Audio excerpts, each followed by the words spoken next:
የተናገረው ነገር ሁሉ እስከሚታደስበት ዘመን ድረስ ሰማይ ይቀበለው ዘንድ ይገባልና አለ። ሙሴም ለአባቶች አለ። ሙሴ የተናገረውን ትንቢት እየተናገረ ነው። ቁጥር 22 ላይ ሙሴም ለአባቶች ጌታ አምላክ እኔን እንዳስነሳኝ ነቢይ ከወንድሞቻችሁ መካከል ያስነሳላችኋል። በሚነግራችሁ ሁሉ እርሱን ስሙት። ያን ነቢይ የማትሰማው ነፍስ ሁሉ ከሕዝብ ተለይታ ትጠፋለች አለ አለ። እዚህ ጋር ሙሴ እንደዛ ብሎ የተናገረው ስለ የትኛው ነቢይ ነው? እዚህ ጋር እንግዲህ ለዚህኛው ነቢይ ነው ብዬ ልጠቅስ አልችልም። ግን ያ ነቢይ ስለ ኢየሱስ ክርስቶስ የሚናገረው ነገር የማይሰሙት ሁሉ ይጠፋሉ ማለት ነው አይደለም? ስለ ኢየሱስ እንደዛ አይደለም። ስለ አንድ ነቢይ ከ19 ጀምረን እንደዛ አይደለም። ከስንት ነው የጀመርከው? ከስንት ጀምረን የነበርከው? ከ19 ጀምረህ አንብበው። እሺ እንግዲህ ከጌታ ፊት የመጽናናት ዘመን እንድትመጣላችሁ አስቀድሞም ለእናንተ የመረጠውን ኢየሱስ ክርስቶስን እንዲልክላችሁ ኃጢአታችሁ ይደመሰስ ዘንድ ንስሐ ግቡ፣ ተመለሱም። እግዚአብሔር ከጥንት ጀምሮ በቅዱሳን ነቢያቱ አፍ የተናገረው ነገር ሁሉ እስከሚታደስበት ዘመን ድረስ በሰማይ ይቀበለው ዘንድ ይገባልና። ሙሴም ለአባቶች ጌታ አምላክ እኔን እንዳስነሳኝ ነቢይን ከወንድሞቻችሁ ያስነሳላቸዋል። በሚነግራችሁ ሁሉ እርሱን ስሙት። ያንም ነቢይ የማትሰማው ነፍስ ሁሉ ከሕዝብ ተለይታ ትጠፋለች አለ። ማን ያለው? ሙሴ ነው ያለው አይደል? ሙሴ ለአባቶች ላይ ነው ያለው። ከሙሴ በኋላ የተነሱ እኮ ብዙ ነቢያቶች አሉ። ቆይ እስኪ አንዴ ስማኝ። ቆይ እስኪ ብሉይ ኪዳን ላይ ብሉይ ኪዳን የት ላይ ብሉይ ኪዳን ላይ ብሎ ወደ ኋላ ባክ አድርጌ ቼክ ለማድረግ ልሄድ ገና እዛ ጋር ግን ቆይ ስማኝ። አውዱ ለአባቶች ማለት ከሙሴ በኋላ የመጡ ነቢያቶች አሉ አይደል? ቆይ ዘዳግም 18 ላይ ነው ይሄ ቃል ያለው እና ሙሴ ለማን የተናገረው? ዘዳግም 18 ስለማን የተናገረው? ለኢየሱስ ክርስቶስ ነው። ለኢየሱስ ክርስቶስ ነው። ንገሪው፣ አስረጅው። እኔም እኮ ነው ልነግረው የፈለኩት። ኢየሱስ ክርስቶስ ነቢይም ነው፣ አልመሲህ ወይም ደግሞ መሲህም ነው፣ ፕላስ ደግሞ አምላክም ነው። ይሄኛው ቃል እንደውም ሙሴ ዘዳግም 18 ላይ ነው የተናገረው እና ጳውሎስ ይሄን ነው አንስቶ እየተናገረ ያለው ስለ ኢየሱስ ክርስቶስ መሆኑ። እሱም ደግሞ ኢየሱስ ክርስቶስ ዲና ያላደረገም ነቢይነቱንም አልካደም። ግን አሁን ምንድነው ጥያቄያችሁ? ይሄ በጣም ረጅም እንደውም የሚያስኬድ አይደለም። ቆይ ስሚ፣ አሁን እዚህ ጋር እሱ ጋር እያወራን የነበረው ኢየሱስ ክርስቶስ ነቢይ አይደለም ብሎ ገብቶሻል? አይ ነቢይም ነው መሲህም ነው። አንቺ ነሽ ያን ያልሽው። ቆይ ስሚ፣ አንቺ እኮ ነሽ ነቢይም ነው እያልሽ ያለሽው። እሱ ነቢይ አይደለም ኢየሱስ ክርስቶስ ብሎ ነው። ከዛ ገባሽ? ነቢይ በገዛገሩ አይከበርም የሚለውን ፓርቲ ነበር የጀመርነው። ስለዚህ አሁን አንተ ነቢይ ነው ብለህ አመንክ። አሁን ካላመንክ እዛው ክርስቲያን ለክርስቲያን ከእሷ ጋር እንግባባለን፣ ችግር የለውም። ከእሷ ጋር ግባባለን። አንተ ነቢይ ነው ብለህ አመንክ። እኔ በእናንተ ኮንቴክስት ነው አልግባባም ያልኩት። ወይ ስማኝ፣ ነቢይ ነው ብለህ አመንክ። እናንተ ነቢይ ብቻ ነው ስለምትሉ እኔ አልስማማም። ከእናንተ ጋር ማማው እንጂ ከእሷ ጋር እስማማለሁ፣ ችግር የለብኝም። ወይ ስማኝ አንዴ፣ ይቅርታ። ነቢይ ብቻ ነው ምን ብቻ ነው አይደለም ያለው። ኢየሱስ ክርስቶስ ነቢይ ነው የሚለውን ተቀበልክ መጀመሪያ? አይ አልተቀበልኩም፣ እስካሁን አልተቀበልኩም። በቃ ይኸው አንተ አሁን ነቢይ ነው የሚለውን አልተቀበልኩም ነው ያልኩት። ቆይቻ እኛ እኔ ነቢይ ብቻ ነው ነቢይ ነው ያልኩት። ራሱ አፍ መሰከረን ያልኩት ጃሱ ላይ ብቻ ያዝልኝ። ኢየሱስ ክርስቶስ ነቢይ ነው። ገብቶሃል? እኛም ኢየሱስ ክርስቶስ ነቢይ ብቻ ነው አላልንም። ኢየሱስ ክርስቶስ ነቢይ ብቻ ነው አላልንም። ኢየሱስ ክርስቶስ ነቢይ ነው። ትቀበላለህ ይሄን ነቢይነቱን? ልክ አሁን ኢየሱስ ክርስቶስ አይደለም ነቢይ ብቻ በሚለው ነው። ነቢይ በገዛ ሀገሩ አይከበርም። እሺ ነቢይስ ነው አይደለም ወይ? ነቢይ ነው አይደለም? በቃ እሺ ነቢይ ነው አይደለም? እሷ ነቢይ ብቻ የሚል ቤት ያልተጠቀመችው ነቢይ ብቻ የሚል ከየት እንዳመጣው አላውቅም። ነቢይ ብቻ የሚለው መጀመሪያ ላይ ማለት ነው አላለችም። እኔ ሁላ አልኩኝ ምናምን አላለ። እኔ ላይ ትለጠፍ። አንተ ክርስቲያን ነህ፣ ልጅቷ ክርስቲያን ናት። ልጅቷ ነቢይ ነው እያለች ነው። እኛ ሙስሊሞች ነቢይ ነው እያልን ነው። አንተ ደግሞ መጽሐፍ ቅዱስን አንብቤ ነቢይ አይደለም እያልክ ነው። እሱ ላይ ብቻ ነው። ቆይ አይ እዚህ ጋር ሚስ ኢንተርፕሬት አታድርጊ። እኔ ያልኩት ኢየሱስ ክርስቶስ ነቢይም ነው መሲህም ነው አምላክም ነው ያልኩት። እዚህ ጋር አንቺ ነቢይ ነው አለች ብለሽ አትደምድሚ። እኔ ስፔሲፊክሊ ነቢይ ነው ነቢይ ነው የሚለው ማስረጃ አለ፣ መሲህ ነው የሚለው ማስረጃ አለ፣ አምላክ ነው የሚለው ማስረጃ አምጪ ቶሎ ብለሽ። እሺ ልክፈትልሽ። ታዲያ ምን ችግር አለው? ልክፈትልሽ። አንደኛ ዮሐንስ ቁርአን መጽሐፍ ቅዱስ አለ አይደለ? አንደኛ ዮሐንስ መልእክት ክፈትልኝ። ግን እንተማመን አንዴ መጀመሪያ። ቆይ ማስረጃ አምጪ ብላኛለሽ፣ ላምጣ። ችግር የለውም። አንደኛ ዮሐንስ አንደኛ ዮሐንስ ምዕራፍ 5 ቁጥር 20 ላይ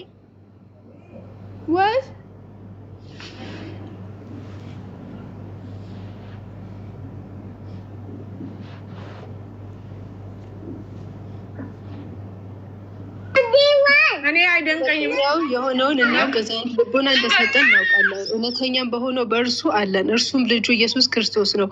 እርሱ እውነተኛ አምላክና የዘላለም ሕይወት ነው ይላል። ኦኬ ዘጸአት 7:1 ክፈትላት፣ ችግር የለውም። አንዴ ምንም ዘጋት በቃ ማስረጃም ትብለሽኛል። እኔ ማስረጃ ላመጣ ዘጸአት 7 ጨርሻለሁ። ችግር የለውም። ዘጸአት 7:1 ክፈት። በቃ አንምላክ ነኝ አለ እኮ ጨረሰ። በቃ አንዴ ዘጸአት 7:1 አምጣው ቤቲ። አንዴ እኔ አንቺ ማስረጃ አመጣሽ፣ እኔ ማስረጃ ላምጣ እኮ የእኔ ማስረጃ እንጂ የሚሰማው ያንቺ እኮ አይደለም። ኖ ቤቲ በአንዴት አምላክነቱን አሳይ አይደል ያልሽ? ክርስቲያን ቆይ ስሚኝ፣ አምላክ ነኝ አለን ያልሽው የት ጋር ነው ያለው? አምላክ ነኝ ያለው አምላክነቱን የሚያሳይ ጥቅስ አምጪ አለች። አለ አልሽ የት አለ? ኦኬ እንደዛ ከሆነ ነብይ ነኝ አላለም ቀጥታ። እሱንስ ቆይ እኛው ስለ ነብይ እኮ አይ ስላልሽ እኮ ነው። አንቺ የቀድሞ ቀጥታ ባይናገርም እያልክ ነበረ። አሁን ደግሞ ቀጥታ አላለም ወደሚለው ገባ። ኧረ እኔ ቀጥታ አላለም የሚል አይደለም። እኔ ራስሽ አሁን ስላልሽ ነው። ቆይ ስሚኝ አንዴ ይቅርታ። ቅድም ስታብራራ ነበረ። ያብራራው እንዴት መሰለ? ቆይ አንዴ አዳምጠኝ ጃይ። እኔ አሁን አንቺ ካልሽው አንጻር እኮ ነው። ቀጥታ ላይናገር ይችላል፣ ሐዋርያት ሊናገር ይችላል፣ በምንም ሊናገር ይችላል አላልክም ቅድም? አዎ እኔ እኮ ያንን እኮ ችግር የለውም። በቃ እሱን ሀሳብ ከያዝ አሁን ልክ የኔ ፖይንት ልክ ሳረጋግጥልህ ራሱ አላለም የሚል ቃል ለምን ታመጣለህ? ኧረ እኔ ራሱ አላለም አይደለም ያሉት። እስኪ ቆይ አንዴ ክርስቲያን ስሚኝ፣ መጀመሪያ ሀሳቤን አልሰማሽኝም። ስሚኝ መጀመሪያ። አይ አይደለም ስሚኝ። አሁን እኮ አልገባሽም ምን ያልኩት። አሁን አንቺ ምን አልሽ? አይደለም ይኸውልህ፣ ቆይ ኮመንት ቆይ አንዴ ሀሳቡን ይደርስና ከዛ አንቺ ትነግሪዋለሽ። እሺ እንጃ ቀጥል። አሁን አንቺ ምን አልሽ?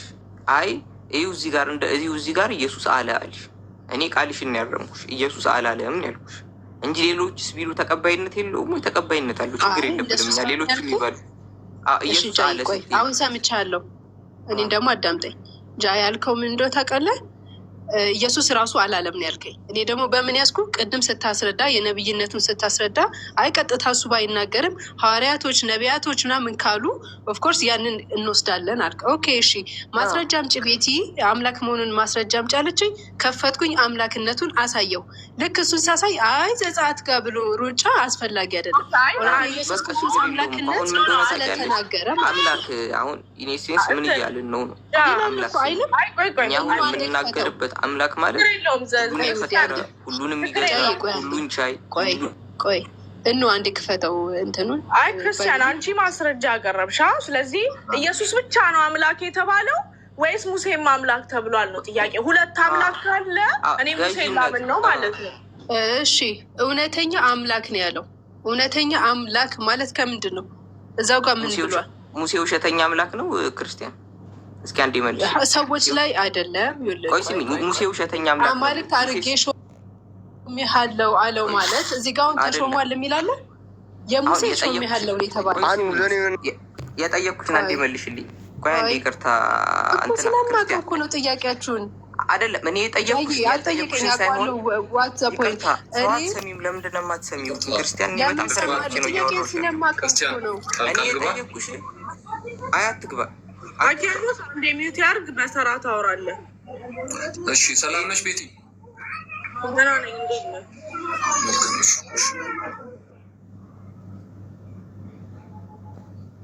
ጃ ቀጥል። ላንብብ አንዴ ቃሉን ሳይሆን ያልኩሽ ሙሴ ውሸተኛ አምላክ ነው ወይ ነው የጠየኩሽ። ያልጠየኩሽ ናት ክርስቲያን ነኝ ክርስቲያን እኔ እምነትሽን ስጠይቅ ክርስቲያን ትይኛለሽ። እኔ አሁን እምነትሽን አይደለም የጠየኩሽ። እኔ የጠየኩሽ ሙሴ ውሸተኛ አምላክ ነው ወይ ነው የኔ ጥያቄ። ስለሱ አይደለም እያወራሁ ያለው። እኔ ደግሞ የጠየኩሽ ይሄን ነው። እኔ የነገርኩህን ቃል መለየት አለብና ክርስቲያን። እኔ አሁን ስለ መለየትም አልጠየኩሽም። ያን ታስረጃለሽ፣ መብትሽ ነው፣ ሰዓት ሰጥሻለሁ። እኔ ግን አሁን የጠየኩሽ ሙሴ ውሸተኛ አምላክ ነው ወይ? ጃይ ከሆነ የመጽሐፍ ቅዱስ ከሆነ ነገር ልስጥልኝ። እኔ ያልጠየኳችሁን አትመልሱልኝ። ሙሴ ውሸተኛ አምላክ ነው ወይ? እሺ ከጃህኔን ስማኝ መጀመሪያ። እኔ አሁን የጠየኩሽ ኢየሱስ ክርስቶስ ጋር ምን ያገናኘዋል?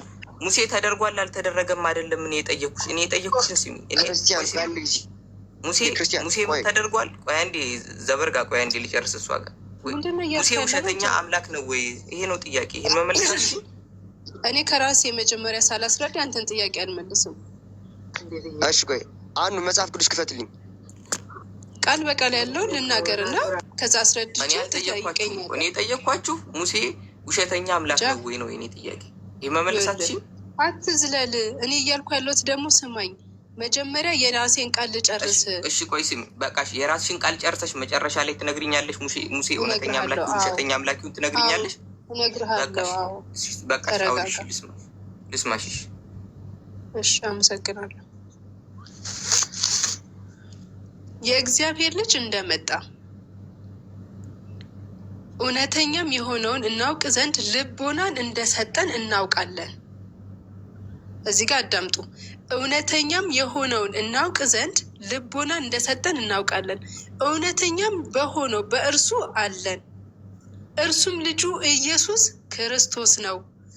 በእርሱ እርሱ የእውነተኛ አምላክና የዘላለም ሕይወት ነው። ከጣዖታት ራሳችሁን ጠብቁ ይላል። እዚህ ቃል ላይ ምንድን ነው? የእግዚአብሔር ልጅ እንደመጣ ይልና እውነተኛም የሆነውን እናውቅ ዘንድ እውነተኛ የሆነውን እናውቅ ዘንድ ልቦና እንደሰጠ እናውቃለን። ልቦና ሰጪ ማን ነው? ኢየሱስ ክርስቶስ ነው። እዚህ ጋር እየተነገረለት ያለው እሱ ልቦና ሰጪ ከሆነ እኛም በእሱ ያለን ከሆንን እርሱም ልጁ ኢየሱስ ክርስቶስ ከሆነና እሱም እውነተኛ አምላክና የዘላለም ሕይወት ከሆነ አንደኛ ከሙሴ ጋር የምናገናኝ ሙሴ እኛ እንድናውቅ ዘንድ ልቦናን ሊሰጠን የሚችል አይደለም። ልብና ኩላሊትን የሚመረምር ማን ነው? እግዚአብሔር ነው። ከአንድ ከእግዚአብሔር ውጭ ልብና ኩላሊት የሚመረምር ልቦናን ሊሰጥ የሚችል እውቀትን ሊሰጥ የሚችል የለም። ስለዚህ በዚህ ሁኔታ የሙሴ አምላክነት ወይም አምላክ አድርጌ ሾሜሃለሁ የተባለው እስራኤል ጋር ስለሆነ ያኛው ውሸትና ሐሰት ከሚባል ሳይሆን ስፔሲፊክሊ ከሚመራቸው ሊድ ከሚያደርጋቸው ሰዎች ላይ ተሾሟል። እኔ እሱ ላይ ችግር የለብኝም። ግን ከኢየሱስ ክርስቶስ ጋር አምላክነቱን ሼር ለማድረግ የሚካሄድበት አያስካሄድም ነው። ምክንያቱም እዚህ ጋር ዲፋይን አድርጎታል። እውነተኛም የሆነውን እናውቅ ዘንድ ልቦናን እንደሰጠን እናውቃለን ይላል። ልቦና ሰጪ ነው። ልቦናን የሚሰጥ ማን ነው? እግዚአብሔር ብቻ ነው። አምላክ ብቻ ነው። ስለዚህ የእሱን አምላክነት ከሙሴ ጋር ኮንሲደር አናደርገውም ማለት ነው። እኔ አሁን በቃ ጨርሻለሁ። ጨርሻለሁ ሳይሆን አይሹ አሁን አልመለሽልኝ። እኔ ደቂቃ ሰጥቼሽ ነበር እንድትመልሽልኝ አስረድቻለሁ። ጨርሻለሁ። ምክንያቱም ልቦና መስጠት የሚችል ልብና ኩላሊትን የሚመረምር አምላክ ብቻ ነው። ሳላቋርጥ አይደል እንደ የሰማሁሽ ክርስቲያን ዝም ብል። እሺ ችግር የለውም። አታቋርጭ። እኔ በጣም እኮ ታግሼ ነው እየሰማሁሽ ያለሁት። እኔ የጠየቅኩሽ ጥያቄ አሁን አንቺ እየነገርሽኝ ያለሽው ስለ ኢየሱስ አምላክ፣ ያንን ስጠይቅሽ ትነግሪኛለሽ። እኔ የጠየቅኩሽ ሙሴ ሐሰተኛ አምላክ ነው ወይ? ይህንን ጥያቄ ነው የጠየቅኩሽ። አይደለም ወይ ነው በይ። ሹመት ነው አይደለም ያልጠየቀኝ ሳይሆን ሹመት ነው። በቃ በሹመት እንጨርሷለን። እኔ ስለ ጠየቅኩሽ። እኔ አሁን ቆይ ይቅርታ፣ እኔ አሁን ሙሴ ተሾሟል ወይስ አልተሾመም? ቆይ ስሚኝ፣ ጌታ አድርጌ ሾምሃለሁ ቢለው ወይም ሾምሃለሁ። እኔ አሁን ስለ ሹመት መች ጠየቅኩሽ? እኔ አሁን ሙሴ ተሾሟል ወይስ አልተሾመም ብልሽ ሙሴ ተሾሟል ሙሴ አልተሾመም ብለሽ ትመልሽልኛለሽ። ገብቶሻል? እኔ እየጠየቅኩሽ ሙሴን እንደ አምላክ አድርጌሃለሁ ሲል ውሸተኛ አምላክ አድርጎ ነው ሙሴን የሾመው ወይስ እውነተኛ አምላክ አድርጎ ነው የሾመው? ይሄን የጠየቅኩሽ። ሙሴ ሐሰተኛ አምላክ ነው ወይስ እውነተኛ አምላክ ነው? አምላክ ማለት ኮንቴክስቱን አይተን እናውራ። ምን ላይ ነው አምላክ ማለት ምን ማለት ነው? በቃ እኔ የጠየኳችሁ እውነተኛ ኮንቴክስቱን ማርጉት፣ በምን ማርጉት መልሱልኝ። ሙሴ ሐሰተኛ ነው እውነተኛ ማለት ነው? አምላክ ማለት ምን ማለት ነው? እኔ አምላክ ማለት ምን ማለት ነው አይደለም የጠየኳችሁ። ሙሴ እውነተኛ ነው ሐሰተኛ አምላክ ነው? እኔ አሁን የጠየኩሽ ስለ ሙሴ እውነተኛ አምላክ ነው። አሁን አንቺ ቆይ ስሚ፣ ትምህርት ተምረሻል አይደል? ቆይ ስሚ፣ ተምረሻል አይደል? አሁን እውነት ሐሰት ስትጠየቂ ለአብራራ አምላክነትን ዲፋይን አይደረግም። ማትመልሺ ከሆነ ሚዩት ታረጊና አኪያሙስ ወይም ዘኑ ይቀጥላል። በቃ መልስ ስትጠየቂ እኛ ኢየሱስ ነብይ ነው ካልሽ አዎ ነብይ ነው ነው የምልሽ። አምላክ እንደዚህ ቀጥታ መልስ መልሽ። ቃል መልሽ አንድ ቻንስ አለ። you have one chance። መልሱን ካልሰጠሽ አኪያሙስ ጋር ይቀጥላሉ። ፊኒሽ ከጃ ጋር ላውራ። እንዴት እድል ይሰጣል? ትመልሻለሽ አትመልሽም? አንዴ አኪያሙስ ትመልሻለሽ ጥያቄውን አትመልሽ? ቀጥታ እኮ ተናገርኩኝ። የሹመት ነው እኮ አለች። እሷ መለስ አንዴ ለሹመት አልጠየቅኩም። እና የእውነት ነው የተሰጠው። የእውነትና የሐሰት የሚባል አለ እንደ ሹመት የእውነትና የሐሰት የሚባል አለ። አሁን ለምሳሌ ስለ ሹመት የእውነትና የሐሰት አለ። ቆይ ስሚኝ እኮ መልስልኝ። ሹመት የእውነትና የሐሰት አለ። እኔ ስለ ሹመት አይደለም በቃ አምላክነቱ የሹመት ነው። መመለሳችሁም አይደል? አምላክነቱ የሹመት ነው። አምላክነት ደግሞ የእውነት የውሸት አይባልም። ለእኔ ድሉን ስጠኝ። ሙሴ ከመቼ ጀምሮ ነው አምላክነት የሰጠው? ትጠይቀኛለህ እንዲህ መልሰህ። እኔ እኮ ጥያቄ መመለስ አልችልም። እኔ አትጠይቀኝ። እኔ ጥያቄ ነው የጠየቁ። ጥያቄ ስጠይቅ መልስ ትጠይቀኛለህ። መመለስ አያስፈልግህም። የሙሴ አምላክነት ከተሾመበት ጊዜ ነው የሚጀምረው። በፈርዖን ላይ ከተሾመበት ጊዜ አንስቶ ማለት ነው። አምላክነቱም ለፈርዖን ነው፣ ሹመቱ ለፈርዖን ነው። ስለዚህ ሊሚት አለው። እኔ ጊዜ ገደቡን አልጠየቅኩህም እኮ ነው። አሁን እኔ የመጀመሪያው ጥያቄው ትክክል ያልሆነበትን ነገር እኔ ጠየቅኩ። ሙሴ እውነተኛ አምላክ ነው። ችግር የለውም። ሌላ ጥያቄውን የሚመልሰው ይመጣል። ጥያቄውን እኔው ልመልሰው። ጥያቄው ትክክል ያልሆነበትን ነገር ልንገርህ። ሲጀመር አምላክ ውሸታም አይደለም። ልዑል እግዚአብሔር የእውነት ሙሴ ሾሞታል። ስለዚህ ስለ እግዚአብሔር አዳምጠኝ፣ አዳምጠኝ። ፋላሲ አትፈልግም። ልመልሰው። አንዴ ስማኝ። መልሱ የግድ እኮ በአንተ ወገን ስማኝ። አኪያሙስ ስማኝ እና ትመልሳለህ። ችግር የለውም። እኔ አሁን የጠየቅኩህ ትምህርት ቤት ምናምን ገብተህ ተምረህ ካወቅህ ኤዱኬሽን ውስጥ የነበርክ ሰው ከሆንክ ትሩ ፎልስ ስትጠየቅ አንዴ ለአብራራ አትልም። ዳሽ ሙላ የሚባል ጥያቄ አለ፣ ትሩ ፎልስ የሚባል ጥያቄ አለ፣ አብራራ የሚባል ጥያቄ አለ። የተለያዩ የጥያቄ አይነቶች አሉ። እኔ አሁን የጠየቅኩህ እውነት ሐሰት መልስልኝ። ወጥመድ እንጂ ጥያቄ አይደለም። እውነት ሐሰት ነው የጠየቅኩህ። እውነት ሐሰት አልመለስልህም። ጥያቄ ሐሰት የሚባል አይደለም። ጥያቄው እኮ ሪዲፋይን ሊደረግ ይችላል ወይ? ጥያቄን ሪዲፋይን አድርገው። ቤቲ በነት ስርዓት አድርገው። እንዴ አኪያሞስ ጋር ያወሩ ነው። የሚዩት አድርግ ያለው አንቺ ሚዩት ታደርጊያለሽ። ሁለቱ ያወራሉ። ዋን አት ኤ ታይም እንዴ ጃ አለ ጃ። ስለዚህ ምንድን ነው መሰለህ አንተ ፈርደር ለመቀጠል ስማኝ፣ እውነተኛ ይሁን ሐሰተኛ መመለስ አካሄዳችንን እናመቻች። እኔ ስለ አካሄድም አልጠየቅኩም። አሁን እውነተኛ ነው ሐሰተኛ ነው ካልሆነ ንግግራችንን ትክክል አይሆንም። ስማኝ፣ እውነተኛ ይሁን ሐሰተኛ አታውቅም አንተ ታውቃለህ። የኔ ወንድም አንተ መልስ ስጦታ ስጠኝ ነው እያልከኝ ያለሁ እንጂ ትክክለኛው መልስ አይደለም። እኔ እውነተኛ ነው ሐሰተኛ ነው የጠየቅኩ። ሙሴ እውነተኛ አምላክ ነው ሐሰተኛ አምላክ፣ በቃ ይሄን ነው የጠየቅኩ። ጥያቄው ትክክል አይደለም። እኔ በአጠቃላይ እንዴት ጥያቄው ትክክል አይደለም ማለት ነው። ሙሴ የአምላክነት ስጦታ ተሰጥቶታል። ጥያቄው እየመረጥክልኝ ስጦታ በፈርዖን ላይ አምላክ ሊሆን ስጦታው ተሰጥቶታል።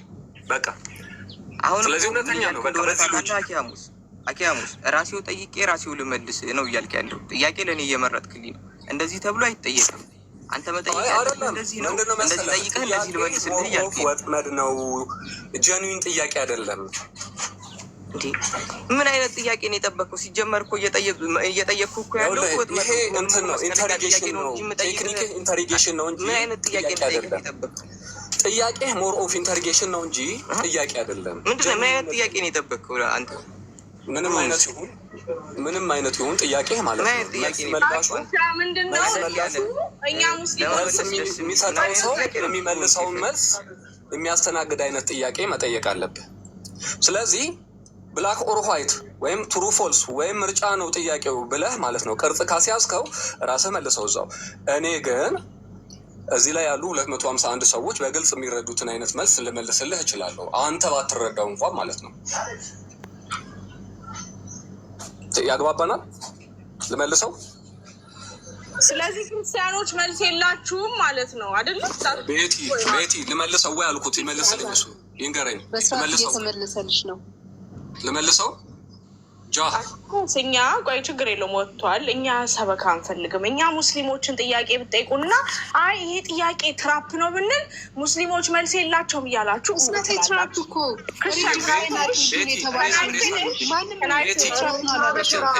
ቤቲ እኔን አድሬስ አድርጊ። በጅምላ አትጨፍጭፊ። በጅምላ እኔን ተችኝ። ቤቲ እኔን ተችኝ። አንዳችሁ አውሮ ማንሽ ክርስቲያን ሚወት አድርጊ። አንቺ ወንዱ ያውራ አንዳችሁ ሚወት አድርጉ። እንግዲህ ምናችሁ ነው? አንዳችሁ አውሩ። እሺ አንድ ሰው ከአንድ ሰው ጋር ነው የሚያወራው። አንዳችሁ ተመራረጡና አውሩ።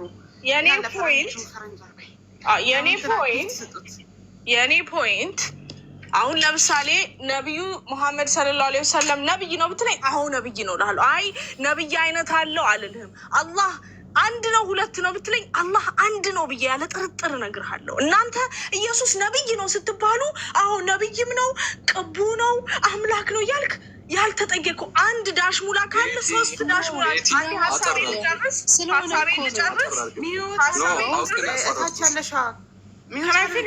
ወንድምሽ መድረኩን ስጡኝ እኮ ልሰጥህ ነው። ለአውራና ሀሳቤን ኮንክሉድ ላርግና ወደ ሀሳብ ወደ ሰበካ ትገባለህ። አንድ ዳሽ ሙላ አስተማሪ ሰጥቶ 3 ዳሽ ሙላ አትመርጥም። ለምሳሌ አስተማሪ እኮ አይደለሽም አንቺ። አስተማሪ አይደለሽም። ኢየሱስ ነብይ ነው ስትባሉ መልስ ምንድን ነው? ሌላ ጥያቄ አምላክ ነው እንትን ነው አልፈልግም። ሙሴም ነብይ ነው አምላክ ነው ብዬ አድማረ መሪ ነበረ።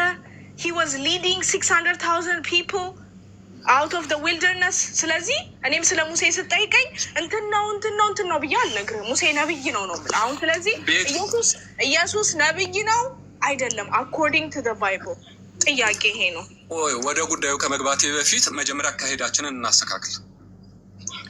አንቺ እኔ አርጊው ስናደርግ ስንት ጊዜ ቢያንስ 2-3 ከዚህ በፊት በትንሹ በጣም እንተዋወቃለን አይደለ? የመጀመሪያው ነገር ማለት ነው የምፈልገው ነገር አርጊውመንት ወይም አፖሎጂቲክ እንደዚህ እንትኖች ላይ ሚስ አንደርስታንድ አድርገው ቃላቴን እንዲወስዱ ስለማልፈልግ አንቺ በምትፈልጊው ቅርጽ አልመልስልሽም። ሀሳቤን ግን እስቴት አደርጋለሁ። ለአንቺ እኔ የተናገርኩት ቃል በቂ ሆኖ ካልተገኘ የተሳብቱዩ እኔ ግን ገላጭ በሆነ መንገድ እገልጸዋለሁ።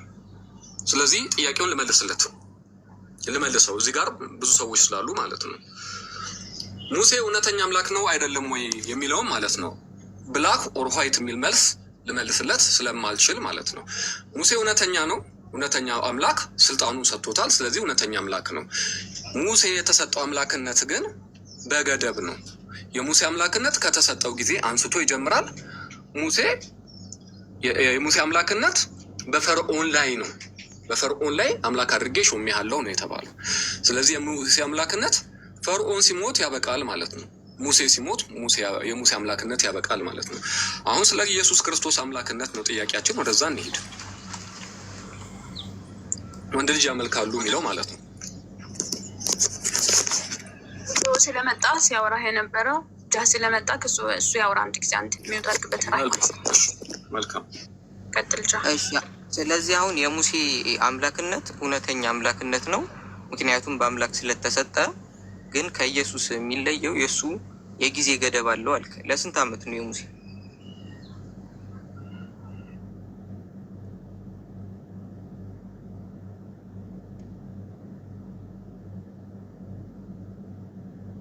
ልመልስልህ? እሱ አይችልም መመለስ። ይመልሽልኝ። አይ እሱ እስኪመጣ ነው። እሺ ችግር የለውም። ይኸውልህ በፈርዖን ላይ ነው አምላክ ተደርጎ ስፔሲፊካሊ የተሾመው አንደኛ። ስለዚህ ፈርዖን ላይ ብቻ ነው የሚሰራው። ፈርዖን ሲሞት ያበቃል። እኔ ስል ማን ላይ ነው የተሾመው የሚል አይደለም እኔ የጠየቁ። የሙሴ አምላክነት ማብቂያ አለው ብያሃለው። ፈርዖን ሲሞት አብቅቷል ብያሃለሁ። ስለዚህ የጊዜ ገደብ አለው። የኢየሱስ ደግሞ የጊዜ ገደብ የለውም አይደል? የለውም። አልፋና ኦሜጋ እኮ ነው። ምንድን ነው ገደቡ? ስለዚህ አሁን ምን ይላል መሰለህ? አንደኛ ቆሮንቶስ 15:28 ላይ ላንብብልህ። አንድ ይላውጣልህ። ሁሉ ከተገዛለት በኋላ ግን እግዚአብሔር ሁሉ በሁሉ ይሆን ዘንድ በዚያ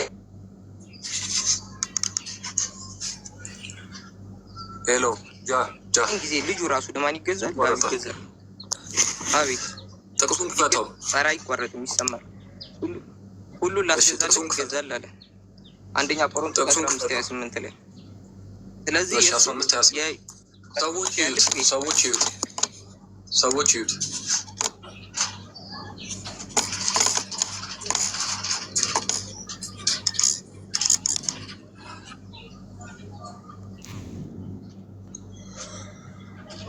ቤቲ መክፈት ትችያለሽ? ከፈትኩት። ይኸው በትልቁ አድርገው።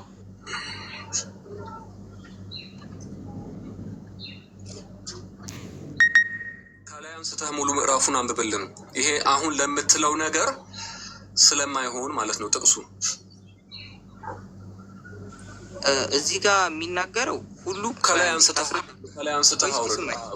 ስማኝ፣ እኔ ላስረዳህ እናንተ አይ ሌላ ነው የሚለው ካለ ከላይ አንስተህ ጀምረህ ታስረዳናለህ። ችግር የለውም።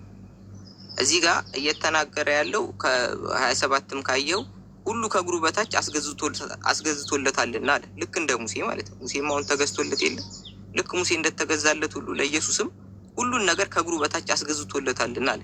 ነገር ግን ሁሉ ተገዝቶለታል ሲል ሁሉን ካስገዛለት በቀር መሆኑ ግልጽ ነው አለ።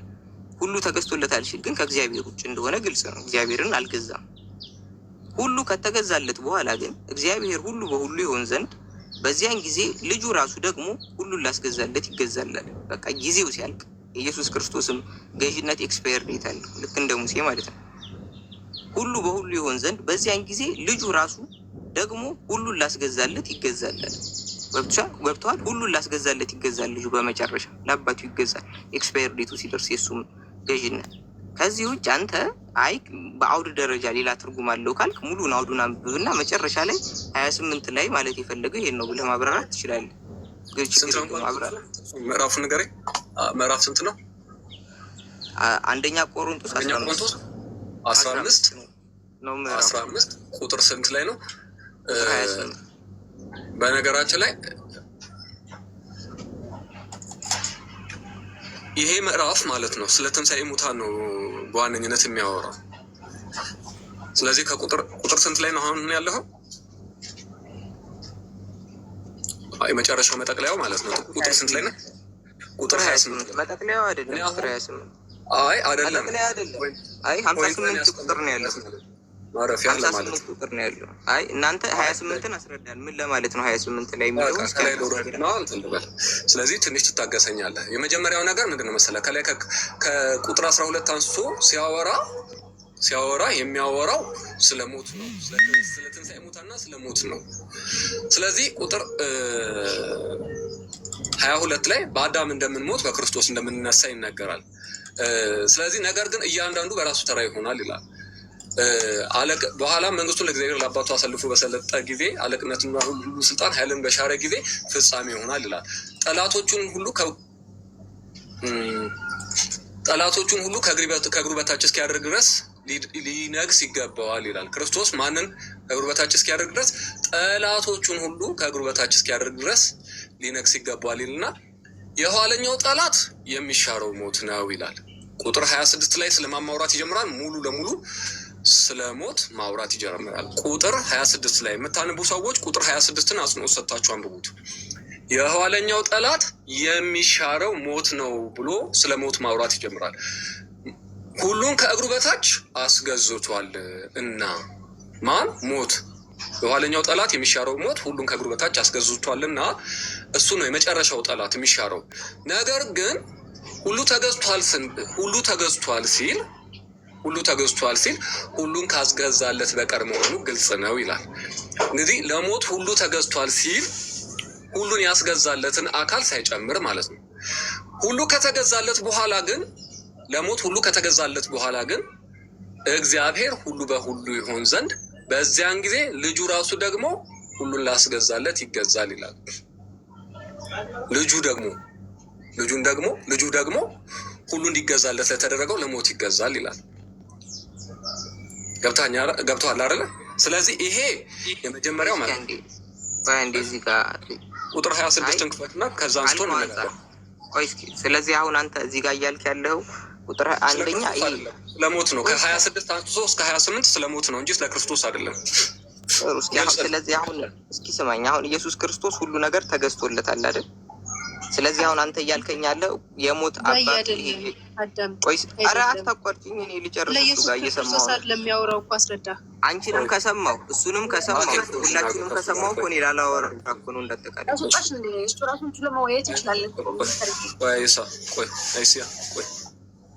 ቀጥል።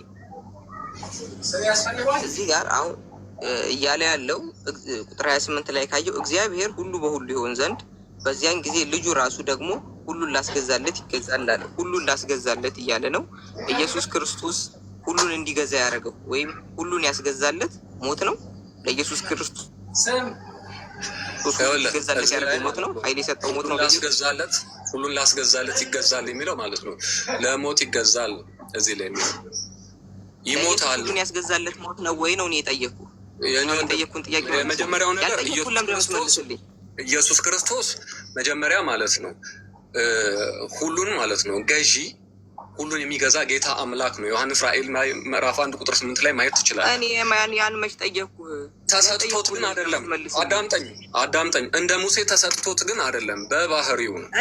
እኔ አሁን ስለመሰጠት አላወራሁ፣ ስለምን አላወራሁ እየጠየቅኩ ገብቶሃል? ለእግዚአብሔር ማን ያስገዛል? ለጌታ ለኢየሱስ ማን ያስገዛለት ነው ያልከኝ። ስለዚህ የመጀመሪያው ነገር ጌታ ኢየሱስ ሁሉን የመግዛት ስልጣን ተሰጥቶት ሳይሆን ባይኔቸር ነው። እዚህ ላይ እሱን ፖይንት ያዝልኝ፣ ሚስኮት እንዳታደርገኝ ነው ማለት። አልተሰጠም ኢየሱስ ክርስቶስ ተሰጥቶት አይደለም፣ ባይኔቸር ነው። አይ ባይኔቸር ነው ካልክ ጥሩ። የሐዋርያት ሥራ 10:38 ላይ ምን ይላል? እግዚአብሔር የናዝሬቱ ኢየሱስን በመንፈስ ቅዱስም በኃይልም ቀባው ይላል። ኃይልም የሰጠው መንፈስ ቅዱስም የሰጠው በኃይልና በመንፈስ ቅዱስ የሰጠው የኢየሱስ ክርስቶስ ኃይል በቃ ኢየሱስ አለው የሚባለው ከዛ በፊት አልነበረውም? ኃይልና ስልጣን ከዛ በፊት አልነበረውም ወይ? ቀባው ይላል እኮ ተቀብቷል። እሺ ከዛ በፊት አልነበረውም ወይ? ይሄ ስልጣን አልተሰጠም ስላልከኝ ነው ሰጠው እያለ ኖ ቆይ ጥያቄ ጠየቁት። ይሄን ዳይሬክት ሊመለስልኝና ልቀጥል። ከዛ በፊት ስልጣን አልነበረውም ወይ? አልነበረውም። ስለዚህ እንትኑን እንያ ሌሎቹን ጥቅሶች እኔ ሌላ ለምን እንሄዳለን? አይ እንያ አልነበረውም የሚል ኮንክሉዥን ይሄ አይደርስም። ኢየሱስ ክርስቶስ እንደተቀባ ነግረው ሐዋርያት ሥራ ምዕራፍ 10 አስረዳኝ እንጂ ምዕራፍ 10 እኔ አሁን ወይ አንዴ መጀመሪያው አንዴ ይቅርታ አቂያሙስ አሁን ይሄን ሐዋርያት ሥራ 10:38 ሽፍት አታር የሐዋርያት ሥራ 10:38 ነው ያሳየው። ኢየሱስ ክርስቶስ አላደረኩም እንዴ? ቆይ ስማኝ፣ ያሳየው ኢየሱስ ክርስቶስ ኃይል ተሰጥቶታል ከአምላኩ በኃይልና በመንፈስ ቅዱስ ተቀብቷል ወይስ አልተቀባም? ስልጣን ተሰጥቶታል ወይስ አልተሰጠውም? ከዛ በፊት ቆይ ስማኝ፣ በቃ ተሰጥቶታል አይደል? ተሰጥቶታል የሚለውን ግን ቆይ ስማኝ፣ የስ የሚለውን ግን አዳምጠኝ። መልስ ደግሞ ተቀበል። አንዳንዴ የስ አዎንታን ተቀበል እንደ መልስ። ተቀብቷል የሚለውን ተቀበልክ። ታዲያ እኔ እኮ ታዲያ በቃ እስከዚህ ከዛ በፊት ስልጣን አልነበረም ወይ? አዳምጠኝ። እሱ ደግሞ ሌላ ሀሳብ ነው። እሱ ደግሞ ሌላ ሀሳብ ነው። በአንተ ወገብ አታጥብበው። መልሱን ልመልስ። ሌላ ሀሳብ ነው። ኖ እዚሁ ላይ ልንገርህ፣ እዚሁ ጥቅስ ላይ ኢየሱስ ክርስቶስ አላረግልህም፣ አንወጣም ከዚህ። ያንን እንደ ርዕስ እንደ ሌላ ርዕስ ከዚህ በፊት ስልጣን ነበረው ወይስ አልነበረውም እንደ ሌላ ርዕስ ልናየው እንችላለን። ይሄ ጥቅስ ማለት ነው። ይሄ ጥቅስ ኢየሱስ ክርስቶስ ከመቀባቱ በፊት ኃይልና ስልጣን አልነበረውም የሚል ኮንክሉዥን አለው ወይ? ከዛ በፊት አልነበረውም የሚል አለው ወይ? ርዕስ አልቀይርልህም እኮ አልኩህ። እዚሁ ላይ ሁን፣ እዚሁ ጥቅስ ላይ ነኝ ያለሁት። ኢየሱስ ክርስቶስ በመንፈስ ቅዱስ ከመቀባቱ በፊት ይላል። አንብብልኝ ድጋምና ከዛ በፊት ስላልነበረው የሚል ትርጉም ያለውን ነገር ንገረኝ። ለምን ይሰጠዋል? ለምን ይቀባል? መቀባት ማለት እኮ መሾም ማለት ነው። መቀባት ማለት ምን ማለት እንደሆነ አታውቅም እንዴ? ትርጉሙ ምን ማለት ነው? ስለዚህ አሁን አንድ ነገር ልንገርህ። ሁለት የመንግስት አለ እንዴ? ቆይ አሁን ለምሳሌ ቆይ ስማኛ እንዴ አኪያሙ ንግስናው አዳምጠኝ። ጠየከኝ አይደል? ላስረዳ አይደለም እንድታስታርቅልኝ የምፈልገው ነገር ስላለ ልንገርህ። ቆይ አንድ ጥቅስ መጥተሃል። ታስታርቅልኛለህ። አሁን የምሰጥህን ጥቅስ አሁን ከነገርከኝ ጥቅስ ጋር ታስታርቅልኛለህ። ያለውና የነበረው ዮሐንስ ራእይ ምዕራፍ 1 ቁጥር 8 አንብቡት። እዛ የምታዩ ሰዎች ዮሐንስ ራእይ ምዕራፍ 1 ቁጥር 8 ያለውና የነበረው የሚመጣውም ሁሉን የሚገዛ ጌታ አምላክ አልፋና ኦሜጋ እኔ ነኝ ይላል። ያለውና የነበረው ነው፣ የሚመጣውም ነው፣ ሁሉን የሚገዛ ጌታ አምላክ ነው። ስለዚህ ይሄን አሁን ካልከኝ ጥቅስ ጋር አስተሳስረህ ትመልስልኛለህ። በተለይ ግን ያለው ወይም ጥንትም ማለት ነው አልፋና ኦሜጋ ከመሆኑ ጋር አስተሳስረህ ትነግረኛለህ። አምላክነቱን ማለት ነው። ገደቡ ትነግረኛለህ። በቃ አሁን ስማኝ። አስተሳስረህ ነው የምትነግረኝ። እሺ ስማሃ ሰማሁ። እሺ እየሰማሁ በቃ አሁን ስማ፣ እንዳታቋርጠኝ። እሺ የሐዋርያት ስራ ላይ እግዚአብሔርም የናዝሬቱ ኢየሱስን በመንፈስ ቅዱስና በኃይልም ቀባው ይላል። እሺ እሺ አታቋርጠኝ። በቃ ዝም ብለህ ስማ። ሚዩት አድርግና ስማ፣ ጨርስ ታወራለህ። እንግዲህ ይህን እናንተ የሰቀላችሁትን፣ ሌላ ቦታ ላይ ደግሞ የሐዋርያት ስራ 2:36 ላይ ደግሞ እንግዲህ ይህን እናንተ የሰቀላችሁት ኢየሱስን እግዚአብሔር ጌታም ክርስቶስም እንዳደረገው የእስራኤል ወገን ሁሉ በእርግጥ ይወቃል። እዚህ ጋር ኢየሱስ ክርስቶስን ጌታም ክርስቶስም እንዳደረገው፣ ጌታም ያደረገው ማን ነው? እግዚአብሔር ነው የሰጠው ማለት ነው። ሁለተኛ ደግሞ የሐዋርያት 10:38 ላይ ቅድም ያልኩ በኃይልና በመንፈስ ቅዱስም ቀባው ይላል። ይሄ ስልጣን ደረጃ መሰጠትን መቀባት ማለት ነው። ወይም መሲህነት ማለት ለሆነ ስልጣን መቀባት ማለት ነው። ክርስቶስነት ማለት ለሆነ ስልጣን መቀባት ማለት ነው። በፊትም ከሱ በፊት የነበሩትም አካሎች ብዙ ክርስቶሶች አሉ። ሲጀመር እሱ ብቻውንም የሆነ አይነት ክርስቶስ የሆነ አካል ወይም ስልጣን የተሰጠው አካል አይደለም። አንደኛ ሳሙኤል 24:6 ላይ ሂደህ ብታየው እግዚአብሔር የቀባው ነው እና እግዚአብሔር በቀባው በጌታዬ ላይ እንዲህ ያለውን ነገር አደርግ ዘንድ እግዚአብሔር ከኔ ያርቀዋል ዳዊት ማለት ነው። እግዚአብሔር በቀባው ላይ እጄን አላነሳም እያለ ነው እዛ ላይ ማለት ነው።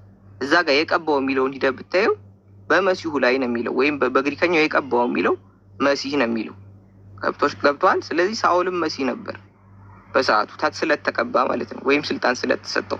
ይሄ መቀባት መሲህ መሆን ማለት በሆነ እንትን ላይ መሰጠት ማለት ነው። አሁን ሳኦል አለ፣ መቼ ነው ለምንድን ነው የሚቀባው? ከዛ በፊት ንጉስ ስላልነበር ወይም ስልጣን ስላልነበረው እንጂ አንድን ስልጣን ያለውን አካል ብትቀባው ትርጉም የለውም፣ ምንም ትርጉም የለውም። ሲጀመር መቀባት ማለት ስልጣን መስጠት ማለት ነው። ስልጣን ላለው አካል መልሰህ ስልጣን አትሰጠውም። ከዛም ውጭ አሁን ሁለተኛ ሳሙኤል 22:51 ላይ ብታየው የንጉሱን መድኃኒት ታላቅ ያደርጋል፣ ቸርነቱንም ለቀባው ለዳዊትና ለዘሩም ለዘላለም ይሰጣል ይላል። እዚህ ጋር አሁን ዳዊትንም ለቀባው ለዳዊትና ይላል። ለቀባው ለዳዊት የተባለው ዳዊትም የተቀባ ነበር በሰዓቱ ንግስና የተሰጠው ማለት ነው። ዳዊትን ለምንድን ነው የቀባው? ዳዊት አንድ እረኛ ስለነበር፣ አንድ ተራ እረኛ ስለነበር፣ ንጉስ ስላልነበር አመጣውና ያንን ተራ እረኛ ተቀባ። ካህኑ ቀባውና እንትን አደረገው፣ ንጉስ አደረገው። ገብቶሃል? መቀባት ማለት ስልጣን መሰጠት ማለት ነው ትርጉሙ። ልክ እንደዛው ሁላ እዚህ ጋር ሳኦል በተቀባበት አቀባብ፣ ዳዊት በሚቀባበት አቀባብ ስልጣን መሰጠት ነው ባልኑ መሰረት መቀባት ማለት ስልጣን መሰጠት ነው። በየትኛውም ሀገር በንጉሳውያን ስርዓት በነበረው መንገድ መቀባት የሚያሳየው ስልጣን መሰጠት ነው። በቃ እኛም አሁን ንጉሳውያኑ ስርዓት ኢትዮጵያም ላይ ብታይ እስከነበረበት ጊዜ ተቀብተው ነው የሚነግሱት። ልክ እንደዛው ነው እዚህ ጋር ኢየሱስ ክርስቶስም ተቀብቶ እንትን ያለው ተቀብቶ የነገሰው። ስልጣን ቢኖረው ኑሮ አያስፈልገውም ነበር። ከዛ ውጭ አሁን አስተማማልኝ ያልከኛ ሀሳብ ራዕይ 1:8 ላይ ያለውና የነበረው የሚመጣውን ሁሉን የሚገዛ አልፋና ኦሜጋ እኔ ነኝ ይላል። እዚህ ጋር አሁን አልፋና ኦሜጋ ማለት መጀመሪያና መጨረሻ ማለት ነው።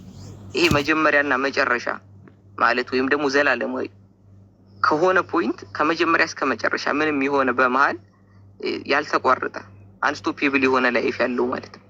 ይሄ በግልጽ እግዚአብሔር አብ ነው። አሁን ይሄንን ከአውዱም አንጻር ብናየው እግዚአብሔር አብ ነው። ግን እንደው አውዱ ጋር እመጣልሃለሁ። ከዛ በፊት ግን እንደው አይምሮ እንዳለው ሰው ለማየት ከሞከርክ ኢየሱስ ክርስቶስ በመሀል ህይወቱ ተቋርጧል። በመሀል ህይወቱ የተቋረጠ አካል ዘላለማዊ ሊባል አይችልም። ዘላለማዊ ሊባል የሚችለው አልፋና ኦሜጋ ሊባል የሚችለው መጀመሪያ መጨረሻ በመሀል ያልተቋረጠ ማለት ነው እንጂ ከዛ ውጭ በመሀል ህይወቱ የተቋረጠ አካል አልፋና ኦሜጋ መባል ከቻለ እኮ ሁሉም የሰው ልጆችም አልፋና ኦሜጋ ናቸው ማለት ነው። ምክንያቱም እኛም እኮ አሁን ዛሬ ብንሞት ከሞትም በኋላ ትንሣኤ አለ። ትንሣኤ ኑሮን ደግሞ ዘላለማዊ ህይወት አይደለም የሚኖረን፣ እስከ መጨረሻው ዘላለማዊ ህይወት ይኖረናል። በሲኦልም የሚገባው በሲኦል ገብቶ በገሃነም እሳት ዘላለማዊ ህይወት ይኖረዋል ወደፊት። ገነትም የሚገባው ገብቶ ዘላለማዊ ህይወት ይኖረዋል ወደፊት። ስለዚህ የሰውም ልጅ አታቋርጠኝ ቂያሙስ። ኧረ በእናትህ ቶሎ ጠቅልል፣ በቃ አታቋርጠኝ፣ ዝም በል ቶሎ ጠቅልል። አንተ እኔ የምጠቀልልበትን ሰዓት አንተ አትነግረኝም። ዝም በል ቆይ። አይደለማ ስብከት አረከው። ቆይ ዝም በል። አስረዳኛል። እያስረዳሁ ቁልጭ አድርጌ ሀሳብህን ቅልብጭ አድርግና ጨርስ። እኔ ደግሞ ልናገር።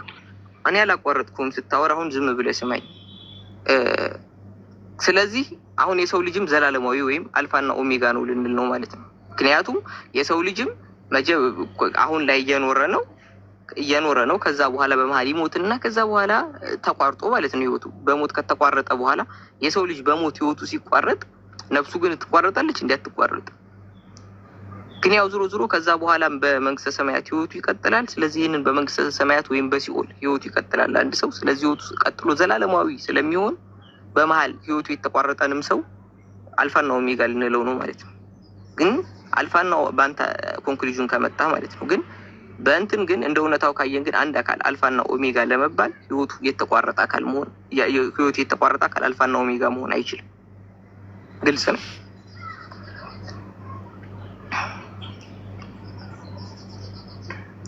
ከዛ ውስጥ አሁን ግን እዚህ ጋር አልጨረስኩም ነው ማለት ከጥያቄና መልስ ሲጀመር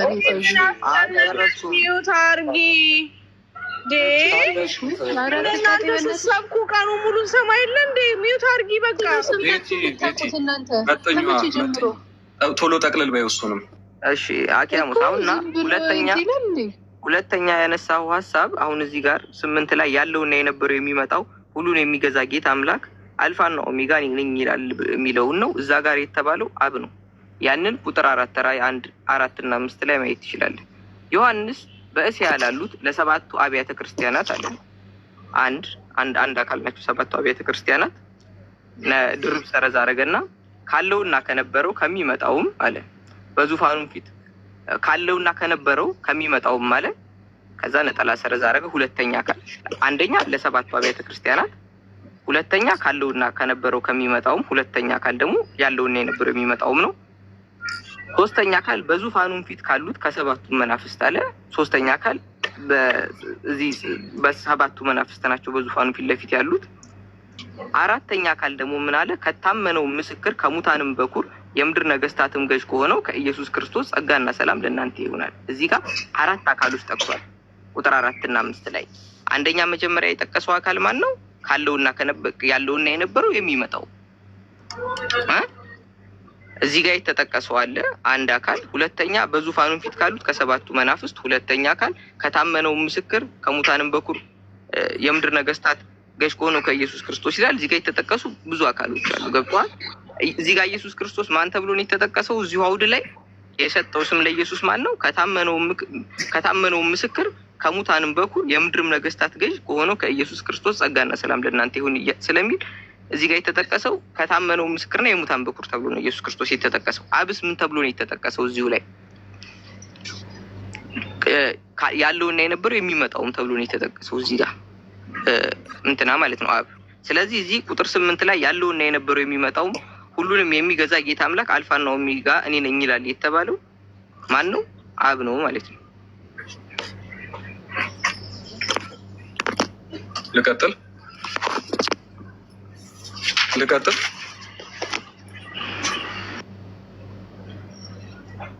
እሺ እዚሁ ላይ እንድንግባባ ማለት ነው። ዮሐንስ ራዕይ ምዕራፍ 1ን እዛው ላይ ግልጽ አድርግና አሁን ማለት ነው እንትን በለኝ። ወደ ራሴ ሀሳብ ከመግባቴ በፊት ግልጽ የምታደርግልኝ ነገር አለ።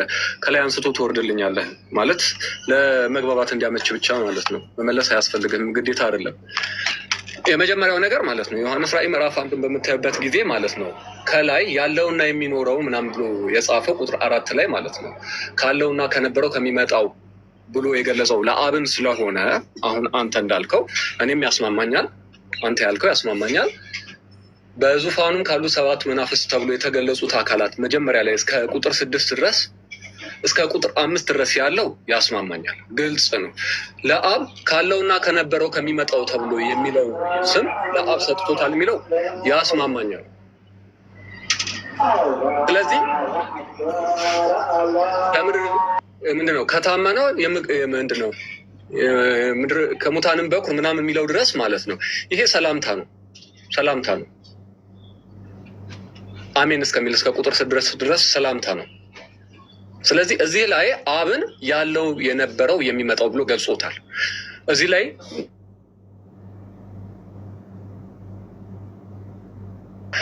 መንግስትም ለአምላኩና ለአባቱም ካህናት እንድንሆን ላደረገ ለእርሱ ከዘላለም እስከ ዘላለም ድረስ ክብርና ኃይል ይሁን አሜን እስከሚለው ድረስ ያለው ሀሳብ ግልጽ ነው። ቁጥር 8 ላይ ግን ማለት ነው ቁጥር 8 ላይ ግን ያለው በግልጽ ሁኔታ እዚህ ላይ ያላችሁ ሰዎች እያነበባችሁ በግልጽ ሁኔታ ስለ ክርስቶስ ነው። ቅድም ወዳልካቸው ሀሳቦች ከመግባቴ በፊት ማንም ሰው ግር እንዳይለው ለመግለጽ ፈልጌ ነው። እነሆ ይላል ቁጥር 7 ላይ። ቁጥር 7 ላይ የሚጀምረው ስለማን ነው? ስለ ኢየሱስ ክርስቶስ በግልጽ ነው የሚጀምረው። እነሆ ከዳመና ጋር ይመጣል። ማን? ኢየሱስ ክርስቶስ። ስለ ኢየሱስ ክርስቶስ እየተናገረ መሆኑን ግልጽ ለማድረግ ዓይንም ሁሉ የወጉትም ያዩታል ብሎ ይገልጿል። ኢየሱስ ክርስቶስን ምን ብሎ ነው የሚገልጸው? ዓይንም ሁሉ የወጉትም ሁሉ ያዩታል። ጎኑን ወግተውታል፣ እጆቹን ወግተውታል። ስለዚህ የምድርም ወገኖች ሁሉ ስለ እርሱ ዋይ ዋይ ይላሉ። አዎን አሜን ይልና ከዛ በኋላ እዚህ ላይ ያለውና የነበረው የሚመጣውም ስለ ክርስቶስ ነው የጀመረው። ቁጥር 7 ላይ አላቋረጠም ሀሳቡ። ያለውና የነበረው የሚመጣውም ሁሉን የሚገዛ ጌታ አምላክ አልፋና ኦሜጋ እኔ ነኝ ይላል ብሎ ስለ ኢየሱስ ክርስቶስ ነው የሚናገረው ከ7 ቁጥር አንስቶ። ስለዚህ ምንድን ነው መሰለህ ቁጥር 8ን ቁጥር 4 ላይ ያለው ግልጽ ነው፣ ስለ አብ ነው። ቁጥር 8 ላይ ግን በምንም አይነት ሁኔታ ማለት ነው የሀሳቡን ፍሰት ተከትለህ ስትሄድ ለአብ የተነገረ ነው የሚል ነገር የለውም። ለአብ ያለውና የነበረው ለአብ ተገለጸና ለወልድ መገለጽ የለበትም የሚል ሀሳብ የለውም። እዚህ ላይ ቁጥር 7 እና 8ን ያዝልኝ። ሌላው ደግሞ ማለት ነው ቁጥር 17ን ደግሞ አንብብ፣ እዛው ላይ ጨምረህ ማለት ነው። ወደ ታች ብዙ ማየት ትችላለህ ማለት ኢየሱስ ክርስቶስን ጌታ ኢየሱስን የሚገልጽበትን ማለት ነው ብዙ ዝርዝሮችን ከነገረህ በኋላ ቁጥር 17 ላይ ስለ ኢየሱስ ክርስቶስ ይናገራል። ባየሁትም ጊዜ እንደ ሞተ ሰው ሆኜ ከእግሩ በታች ተወረድኩ ወደቅኩ። ቆይ ጨምረህ ተብራረዋለህ። አቤት ድምጽ እንደዚህ አይነት ጨዋታ አይሰራም። ሌላ ፖይንት ላይ አትሄድና አንተ ዝም በል በቃ። ቤቲ የት አለሽ? ቤቲ ጨርሰኸዋል። ይኸውልህ አቡበከር አቡበከር ብለህ አንዴ ሄድከው ከዚህ በፊት ቢሮ ዝም በል የምትለው እንዴ? ለምን ያደናቅፈኛል? ሀሳቤን ልጨርስ ነው ወይስ እንደወጣ ከፈለኩ እኮ ማስወጣት ነው? እንደወጣ ከፈለክ ማስወጣት እኮ ነው። ኖ ታዲያ ለምን ታደናቅፈኛለህ? ሀሳቤን ልጨርስ። እዛው ቁጥር ላይ እዛው ምዕራፍ ላይ ተው። ጃ ቢያቋርጠኝ እኔ ቅር አልሰኝም። አንተ ሆን ብለህ ነው የረበሽከኝ። ጃ ቢያቋርጠኝ ቅር አልሰኝም ነበር። አንተ ግን ሆን ብለህ ነው የረበሽከው። ሆን ብዬ አይደለም። ጨዋታ አይደለም የያዝኩት። እንዲህ አይነት ጨዋታ ምንድነው አይሰራም ትለኛለህ? ችግር የለውም ይሁን። አሁን ኖ አንተ አቁም በቃ። ጃ ያቋርጠኝ። ጃ ከተሳሳትኩ ያርመኝ። አንተ ዝም ብለህ ጣልቃ ትገባለህ። ጃ ቢናገረኝ ያምርበታል። ቆይ ማንም ያውራ ማንም ቤታችሁ በቃ ቴክኒካችሁ ይሄ ነው አይደል? ማደናቀፍና ማዋከብ ነው አይደል? ቴክኒካችሁ ያወራ ነው። አቡበከር ይቀጥላል። ወንድሙ ገባ። አቡበከር ለምን ያደናቀፈኛል? እኔ እያወራሁ ነበር አይደል? አንተ አይደለም ይሄ ሰው ያወራ የምትለው ይሄ ሰው ያወራ የምትለው አንተ አይደለም። ክርስቲ በቃ ቴክኒካቸው ይሄ ነው። አረ አየሽ አይደል? ክርስቲ ታዘቢያቸው። ክርስቲ ስገባ ውጪ ውረጂ ምናምን ስትሉኝ ነበር። ክርስቲ ቴክኒካቸውን ታዘቢው። እሺ ቤታቸው ስንገባ የራሳቸውን ሀሳብ ይናገራሉ። የሰው ሀሳብ እንዳይገለጽ ለማንኛውም ታዘቡ። 276 ሰዎች አሉ። ታዘቡ። ይሄንን 276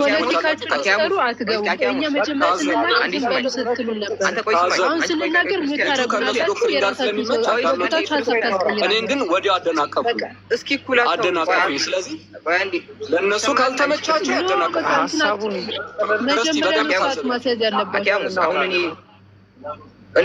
አንተ ዝም በል።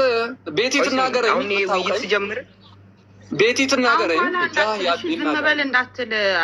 መውጣት ትችላለህ። አንተ መውጣት ትችላለህ ከፈለክ። ጃ ተናገረኝ። ቤቲ ትናገረኝ። ካስፈለጋችሁ ደግሞ አስወጡኝ። መውጣት ትችላለህ። ውጣ ውረድ። አኪያሙ አሁን እኔ ከፈትኩት መውጣት ትችላለህ።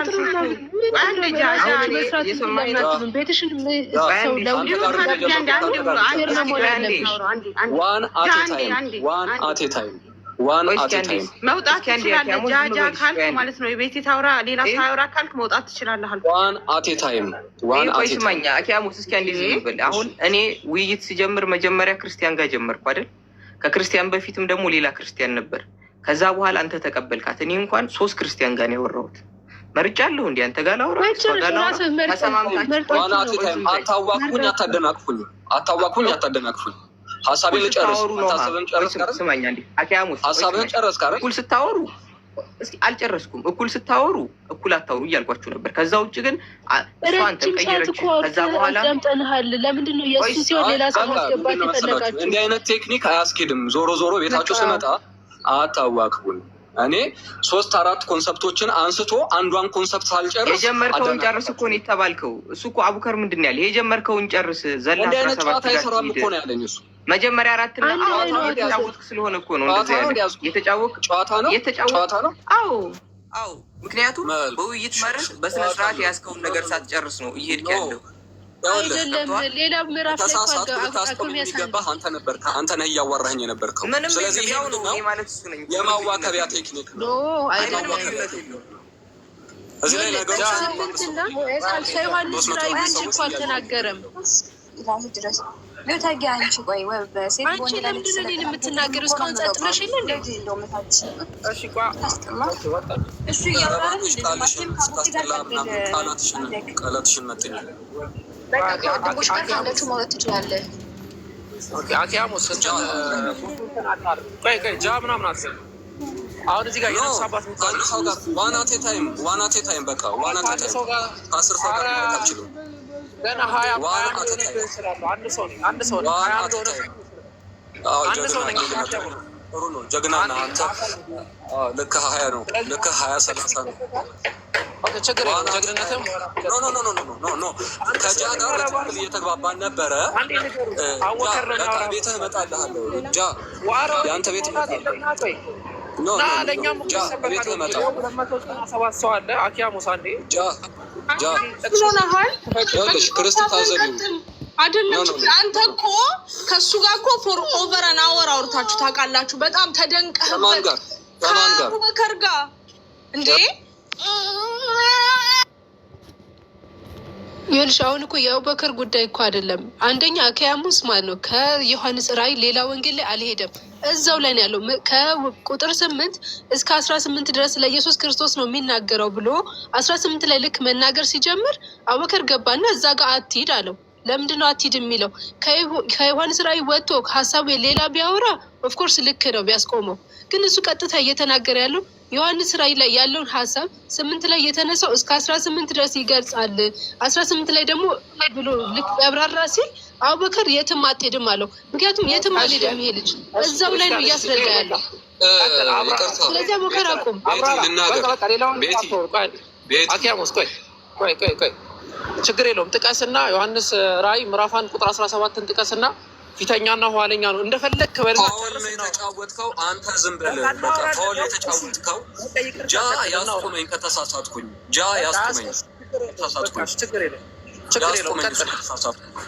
እሱ ጣልቃ ቢገባ አንተ ኢንቴንሽናል አቡበከር የሚፈራ ልጅ አይደለም። ሜተድህ ልክ አይደለም። በቃ ቴክኒክህ ትክክል አይደለም። ወይ ጠጅ ቤት ቴክኒክህ ትክክል አይደለም።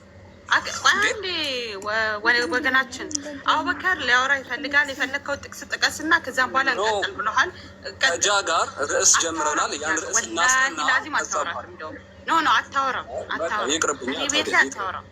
ለማንኛውም ታዘቡት። ይሄንን እዚህ ያላችሁ ሰዎች ቴክኒካቸውን ታዘቡት። እሺ ታዘቡት። የራሳችሁን ሀሳብ ጨረሳችሁ። የኔን ሀሳብ እንዳለ ነገር ቆይ ችግር አንዴ እኔ አወራዋለሁ። ለምን አስወጣሽው? አኪያሞስዬ ቪክተር አታስወጡት። ራሱ ይውጣ ና አኪያሞስ። እሺ ሶሪ ና ችግር የለውም። አቡበከርን በጣም በሀሳብ ከዚህ በፊት ገለባብጦት ስለሚያውቅ እንደ እርሻ ስላረሰው የማያውቃቸው መጽሐፎች ሁሉ ስለነገረው አቡበከር ጋር ትንሽ ትራማ አለ። ለዛ ነው አሁን አቡ እንትና ና አኪያሞስ ና ተረጋጋ። አንዴ ክርስቲያን ሸራፕን የአንቺ ድምፅ መስማት ነው ያስጠላኝ። በእናትሽ ይህ አንቺ ስታስጠይ በእናትሽ ይኸውልሽ ጀግናው አቡበከርና አኪያሞስ ብቻ አንዴ ተነጋገሩ። አንዴ ጃሚ ቆይና አንዴ አቡበከር ጋር በቃ ጀግናው አቡበከር ማለት ነው በቤቱ ሲሆን አሁን የተጠቀመውን ቴክኒክ አይተሻል። መጀመሪያ ምንድን ነው መሰለሽ ቻት ጂፒቲን ኤክስፕሎር ማድረግ ይሄ ጀግንነት አይደለም። ወደ ሀሳብ የመጀመሪያው ነገር አታደናቅፉ ሰውን። ችግር የለው። ወደ ሀሳብ መግባት ትችላለህ ወይስ አልችልም? ወደ ሀሳብ መግባት ትችላለህ? አልችልም። አልናገርም፣ በቅቶኛል ማለት ጋ እቤትህ እገባለሁ። አንተ ሌላ ጊዜ ቤት አይከፍትም። ጃና እኔ እና አቡበከር በቃ ትሪኒቲ በለን ትሪን ዋን ጋ እቤቱ እገባለሁ። ግድ የለም ከጃ ጋር እነጋገራለሁ። ከእሱ ጋር መግባባት ስለምችል ማለት ነው። ኧረ በለው ክርስቲያኖች ዛሬ በጣም ፈርተዋል። ምንድን ነው አኪያሙስ ተረጋግተህ ለምን አናወራም ከኔ ጋር? እሺ ቀጥል። ጃኮ ወላሂ ለአንተ አንሰሪያው። እሺ ከአሲያ ጋር ቀጥል። በቃ እሺ በዚህ ጥቅስ መሰረት አሲያ ታወራለች። አኪያሙስ እንትን ሚዩተን አንሳና ማለት እኔ አሁን ነው እኮ ማስታወሰው እንዴ ያኔ አሁን ተግባብተን ዋን አቴ ታይም ለእኔ ከኔ ጋር ብንቀጥል አንተ ጀግና ነህ። ቤቲ እንዳለችው ከዚህ በፊት አንፈራፍረኸኛል። ያው ጀግና ስለሆንክ እሺ ዋን አቴ ታይም ግን ቀጥሉ። እሺ በቃ ጃ ቀጥሉ፣ ችግር የለም። ያው ዋናው ወንጌል መሰበኩ ነው። ጃም ያው እንግዲህ እሱ ያመጣውና አንተ ያመጣኸውን ነገር አይተነዋል። ያው እኔ ጸጥ ብሎ ሲገባ ጸጥ ሲልህ ነው የገባሁት እንጂ ሌላ ነገር አይደለም። አንተ ለመበጥበጥ ነው የገባኸው። ግልጽ ነው፣ የዛሬው ላይ ግልጽ ነው። በቃ አወከር በጥባጩ። እሺ ቀጥሉ። ከጃ ጋር ጃ ወይ ደግሞ ጨርስና እናውራ ከኔ ጋር። ጃ እሺ ለእኔ መስጠት አይችልም? እሺ ከሰጠህ ቆንጆ። በቃ ያው እስኪ ጃ ትሰጠኛለህ ከፈቀድክ ማለት ነው። ከሌለም ቀጥል አንተ። በቃ እሺ በጣም ጥሩ። አሁን የጠቀስከው አሁን ዮሐንስ ወንጌል ራዕይ ዮሐንስ ምዕራፍ 1 ቁጥር 8 ላይ ያለው የነበረው ይመጣው ሁሉን የሚገዛ ጌታ አምላክ አልፋና ኦሜጋ እኔ ነኝ ይላል አለ። ኦኬ ያንን ጥቅስ ወደ 4 እና ወደ 5 ሄደና ለአብ ነው የሚያሳየው ሲል ለአብ ነው ብለህ ተስማማህ አይደለም? እሺ ኦኬ ከታች 8 ላይ ያለው የነበረው ይመጣው ነው አልፋና ኦሜጋ እኔ ነኝ አለ ወይስ ክርስቶስ ነው አልፋና ኦሜጋ እኔ ነኝ ይላል የተባለው? ክርስቶስ ነው ያለው አልኩህ። ግልጽ ነው ሀሳቤ። እስቲ አሳየን። እስቲ ክርስቶስ የሚለውን አሳየን። ክርስቶስ ነው ወይስ ያለ የነበረው? ከላይ አንስቶ እንውረድ። ትዕግስት ካለህ ማለት ነው። ችግር የለውም። ያለህ ግን አንዳንድ ጀምር እስከ ቁጥር 6 ድረስ ያለው ማለት ነው። ከቁጥር 1 እስከ 6 ድረስ ላምጣለህ። ቶሎ እየፈታን የሚገባውን ለባሪያዎቹ ያሳይ ዘንድ ለባሪያዎቹ ያሳይ ዘንድ እግዚአብሔር ለማን ይሰራል? ለኢየሱስ ክርስቶስ።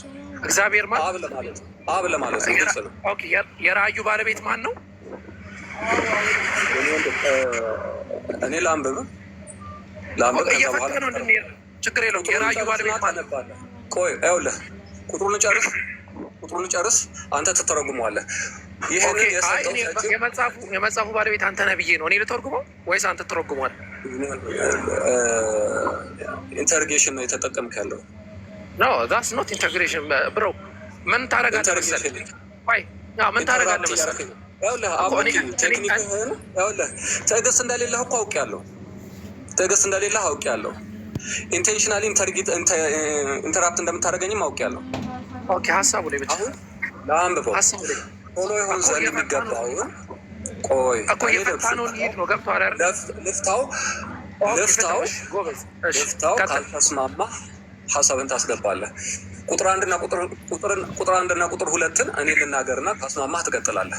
ቶሎ ይሆን ዘንድ የሚገባውን ለባሪያዎቹ ያሳይ ዘንድ እግዚአብሔር ለኢየሱስ ክርስቶስ የሰጠው። እዚህ ጋር እግዚአብሔር ሲል አብን ለመግለጽ ነው። ለኢየሱስ ክርስቶስ የሰጠው ብሎ ለኢየሱስ ክርስቶስ እንደሰጠው ይገልጻል። እዚህ ጋር ሰጪና ተቀባይ አለ። ግልጽ ነው። ያስማማናል አይደለ? የሰጠው እርሱም የተገለጠው ይህ በእርሱም የተገለጠው ይህ ነው። በማን የተገለጠው? በኢየሱስ ክርስቶስ የተገለጸው ነው። ኢየሱስም በመልአኩ ልኮ ለባሪያው ለዮሐንስ አመለከተ ይላል። ኢየሱስ ደግሞ በመልአኩ ልኮ ለባሪያው ለዮሐንስ አመለከተ ይላል። ግልጽ ነው እዚህ ላይ ማለት ነው። ስለዚህ ባለቤቱ ማን ነው? ቆይ የራእዩ ባለቤት እግዚአብሔር ነው። ባለቤት የሚል ነገር የለውም። ሰጪ እንደሆነ ግን ግልጽ ነው እዚህ እኮ። ባለቤት ሰጪ ነው ወይስ አይደለም? ባለቤት የሚል አንድምታ ላይ ለመድረስ አትችልም። ይሄ የሚያስማማህ ግን ከሆነ መቶ ብር ለአንተ ሰጠው። እኔ የ100 ብር ባለቤት ማን ነው? አዳምጠኝ። ያንተን አንድምታ ያንተን ትርጉም ለራስህ ትይዘውና ጥቅሱ ሊተራሊ የሚናገረውን ብቻ ይይዝልሃል። ቸርች ፋዘር ባለቤቱ አብ እንደሆነ የቸርች ፋዘር ማስረጃ ባመጣስ? እኔ ወንድም እሱን ለራስህ ተጠቀመው። አሁን ይሄንን ሊተራሊ ማስረጃ ባመጣስ የኔ ወንድም አሁንም መልሰን እዚሁ ጥቅስ ላይ እንሁን። እዚህ ጥቅስ ላይ ቃል በቃል ያለውን ትርጉም ነው እየገለጽኩ ያለሁት። እዚህና እዛ አልረገጥኩም፣ እዚህና እዛ አትርገጥ አንተ። የኔ ወንድም ይኸውልህ ሰጪ የሚለውን ባለቤት የሚለውን አንተ የምታስገባውን ሀሳብ ባለቤት ማለት የራእዩ ባለቤት አብ ነው። ሌላው ጠቅላላ እውቀት ቀጥልሽ አንተ አልክ ብላ ችግር የለውም ሰው ይገነዘባል። እሺ ከዚህ ላይ አንብቡት፣ እዚህ ላይ አንብቡት የምታንቡት ሰዎች። እዚህ ጋር ጥቅሱ ላይ የምትረዱት ነገር ሰጪ አለ። ለማን ነው የሰጠው? ለኢየሱስ ክርስቶስ ነው የሰጠው። እርሱን ደግሞ በመልአኩ ልኮ ለዮሐንስ ለባሪያው አመልክቶታል። በቃ ግልጽ ነው ይሄ ሀሳብ። ስለዚህ ባለቤት ምናምን የሚለውን ሀሳብ ያንተን ግምትህን ወደ ባለቤት ማለት እኮ ሳይቀበል የሰጠ ማለት ነው። ለምሳሌ ዮሐንስ ባለቤት ነው ወይ ብትባል አይደለም። እሺ ኢየሱስ ባለቤት ነው? ቆይ የራእዩ ባለቤት ነው ኢየሱስ ወይስ ተቀብሎ ነው? ይኸውልህ ሌላ ኢንተርፕሬቴሽን ውስጥ ሌላ ክርክር ውስጥ ላለመግባት በጣም ሪዘርቭድ ሆኜ ነው ያለሁት። ኦኬ እሺ በቃ አልፈነዋል። እዚህ ጥቅስ ላይ ባለቤቱ አብ ነው ኢየሱስ ግን አይደለም የሚለውን የራስህን አንድምታ ለማስገባት አትሂድ። ቁጥር 8 ላይ ነው ዋናው ግባችን። ቁጥር 8 ላይ ነው ግባችን። ቁጥር 8 ላይ ነው ግባችን። ጌታ ኢየሱስም እርሱም ለእግዚአብሔር ቃልና ለኢየሱስ ክርስቶስ ምስክር ላየውም ሁሉ መሰከረ ይላል። የእግዚአብሔር ቃል የተባለው ማን ነው? ለእግዚአብሔር የመሰከረው ዮሐንስ፣ ኢየሱስ አይደለም የመሰከረው ዮሐንስ ነው። መስካሪው ዮሐንስ ነው። ለማን ነው የመሰከረው? ለእግዚአብሔር ቃልና ለኢየሱስ ክርስቶስ ምስክር ላየውም ሁሉ መሰከረ ይላል። ኦኬ ቃሉ የማን ቃል ነው? ይሄ ነው በቃ ቁልፉ ቦታ ቃልና ለኢየሱስ ክርስቶስ። እሺ አይደል የአብ ቃል አይደለ? የአብ ቃል በላ ያውልህ ዳይቨርት አታርገው። ታርጌታችን ቁጥር 8 የአብ ቃል በላ ምን መሰለህ ስንወርድ 8 ላይ ለምሳሌ እየተናገረ ያለው የማን ቃል ነው የሚለው የምንረዳው መጽሐፉ ራሱ የማን ነው የሚለውን ስንገነዘብ ኖ አይደለም። ኦኬ እኔ ዳርጌ የለም የአብ ቃል ቀጥል። እሺ የአብ ቃል ቀጥል። ዮሐንስ እዚህ ላይ ማለት ነው ዮሐንስ የመሰከረው ማን ነው? ለእግዚአብሔር ቃል ለአብ ቃልና ለኢየሱስ ክርስቶስ ምስክር ላየውን ሁሉ መሰከረ ይላል። እሺ ቁጥር 3 ላይ እዚህ ላይ በሙሉ መግቢያ ነው። ዮሐንስ በእስያ ላሉት ለሰባቱ አብያተ ክርስቲያናት ካለውና ከነበረው ከሚመጣውም ከዙፋኑ ፊት ካሉት ከሰባቱ መናፍስት ከታመነው ምስክር ታንበቁ ግጥም አይደለም። ማን ነው ካለው ከነበረው ከሚመጣው ትፈተዋለህ? አቡበከር እኔ ፈተዋለሁ ብለህ ነው ለአንብበው ትፈተዋለህ። እኔ ፈተዋለሁ ብለህ ነው የጀመርከው። እኔ ልፍተዋ እኮ ማን ነው? ትዕግስት የለህም አውቃለሁ። ታገስ። ይኸውልህ ዮሐንስ በእስያ ያሉት ለሰባቱ አብያተ ክርስቲያናት አንድ አካል በእስያ ላሉ 7 አብያተ ክርስቲያናት ካለውና ከነበረው ከሚመጣው በዙፋኑ ፊት ካለውና ከነበረው ከሚመጣው ሁለተኛ አካል ያለውና የነበረው ከሚመጣው አብን እዚህ ላይ ገልጾታል። እሺ ሶስተኛ በዙፋኑ ፊት ካሉት 7ቱ መናፍስት ሶስተኛ ማን ናቸው? 7ቱ መናፍስት 7ቱ መናፍስት የሚላቸው አካላት አሉ። እዛ ዝርዝር ውስጥ አንግባ። ኦኬ በቃ ያዛት ለሌላ ጊዜ ትጠቀማለች። ራእዩ ዮሐንስ ላይ ራእዩ ዮሐንስ ምዕራፍ 7 ላይ መላእክቶች 7 መቅረዞች በቃ ያግባባናል። ሶስተኛ ከታመነው ምስክር ከሙታንም በኩር የምድርም ነገስታት ገዥ ከሆነ ከኢየሱስ ክርስቶስ ጸጋና ሰላም ለእናንተ ይሁን ይላል። ካለው ከነበረው ከሚመጣውና ኢየሱስ ተገንጥለው ነው የተቀመጡት አይደለም። ልተርጉመው እዚህ ላይ በግልጽ ለአንተም ለእኔም የሚያስማማ ነገር ልንገርህ። እዚህ ላይ ያለውና የነበረው የሚመጣው ተብሎ በግልጽ የተቀመጠው አብ ነው። ግልጽ ነው፣ ምንም አያከራክርም። ከዛ በኋላ ግን ክርስቶስን እዚህ ቁጥር ላይ ማለት ነው ሰላምታ ነው። ኢየሱስ ክርስቶስን ምን ብሎ ነው የገለጸው? ለብቻው ለይቶ ነው የገለጸው። የታመነ ምስክር ብሎታል። የሙታን በኩር የምድርም ነገስታት ገዥ ብሎ ገልጾታል። በስሙ ጠቅሶታል። በቃ ወደ እኔ ጥያቄ ደግሞ ያስማማናል። ካለው ከነበረው ከሚመጣው የተባለውና ኢየሱስ ክርስቶስ በዚህ ጥቅስ መሰረት ተገንጥለው ነው የተቀመጡት አይደለም? ተለያይተው ነው የተቀመጡት በማያከራክር ሁኔታ ያስቀመጣቸው። ስለዚህ ለሶስቱንም ሲያስቀምጥ ማለት ነው። አዳምጠኝ። ቆይ ይሄ ሰላምታ መሆኑ ግልጽ ነው።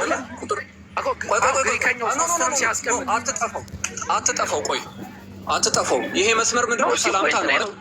እኮ እዛው ላይ ነኝ። ሀሳቡን እያመጣ ነው። አሁን ምን መሰለህ አቡበከር ይኸውልህ አንዳንድ ጊዜ የስ ወይም አዎንታን የሚመጣበት ድምፅ ካላችሁ አዎንታን ወይም እሽታን እንደ መልስ ተቀበል፣ መስማማትን እንደ መልስ ተቀበል። እዚህ ጋር ተቃረንኩ፣ ስለዚህ አክሰፕት አድርጓ። ስለዚህ የምትናገረው ሀሳብ ካለ እዚህ መስመር ላይ ቁጥር 5 ላይ ቁጥር 4 ቁጥር 5 ላይ የምትናገረው ነገር ካለ በልና ለእኔ ድል ውስጠኝ። እዚህ ጋር ሲያስቀምጠው በደንብ አድርጋችሁ ተመልከቱ። መጽሐፍ ሄርሜኔቲክስ ላይ የስነ አፈታት ህግ ላይ የራሴን ሀሳብ ላውራ። እዚሁ ጋር ነኝ።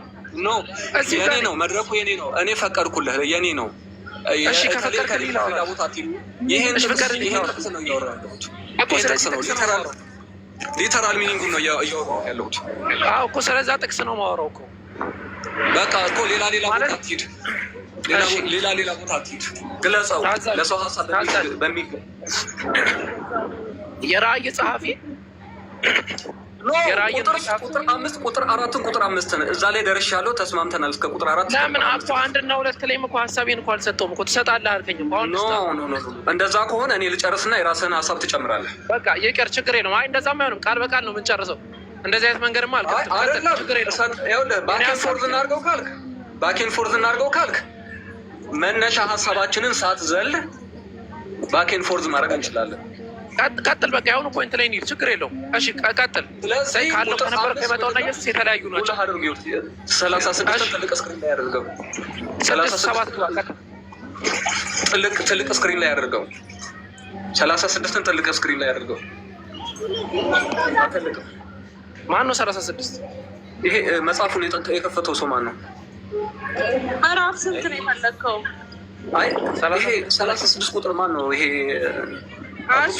እኔ ነኝ አኪያሙስ፣ እኔ ነኝ። ምዕራፍ ስንት ፈልገህ ነው ንገረኝ። አተልቂልኝ ለማንበብ እንዲመቸኝ አተልቁኝ። እሺ ምዕራፍ 4 ነው የፈለግከው?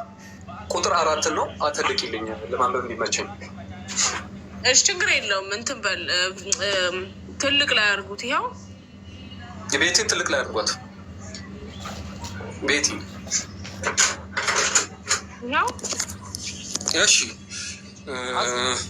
አንድ ያከሙስ እንትን አርጊት ቤቱን አስተላልፈሽ ስጭው። ዛሬ አዘዝከን በዚህ ቤት መጣ። ቀጥልሽ ተው አቡኪ ተው አቡክ እንትን እሺ አሁን እንሂድ።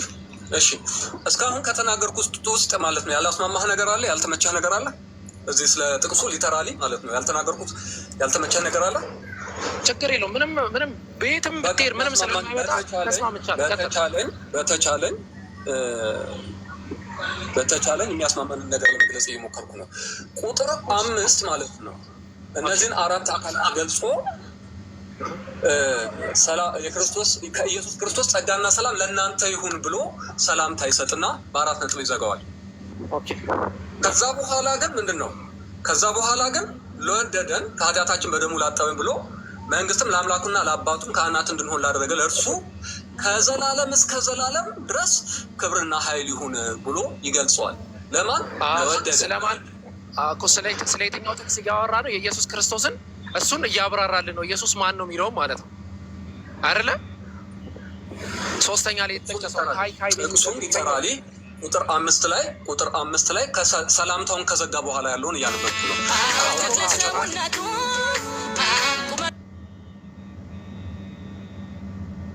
ላጠበን መንግስትም ለአምላኩና ለአባቱ ካህናት እንድንሆን ላደረገን ለእርሱ ከዘላለም እስከ ዘላለም ድረስ ክብርና ምስጋና ይሁን ይላል። እርሱ የተባለው ማን ነው ያለው? ቆይ እርሱ የተባለው ያለው የነበረው ይመጣው ነው ወይስ ክርስቶስ ነው? ምንድን ነው የጠፋው? በቃ ጠቅሶ እዛው ጋር መጥቷል። ትክክል ከሆነ ቁጥር 5 እርሱ ያለው ክብር ለእርሱ ይሁን የሚለው ለኢየሱስ ነው የሚለው ወይስ እኮ እሱ ነው?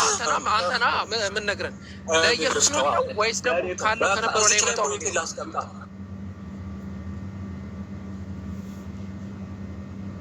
አድሬስ አድርግ ልናገራ። ለወደደን ለማን? ለወደደን እኮ ማን ነው? ከላይ አስቀምጦልሃል። አታደናቅፈኝ።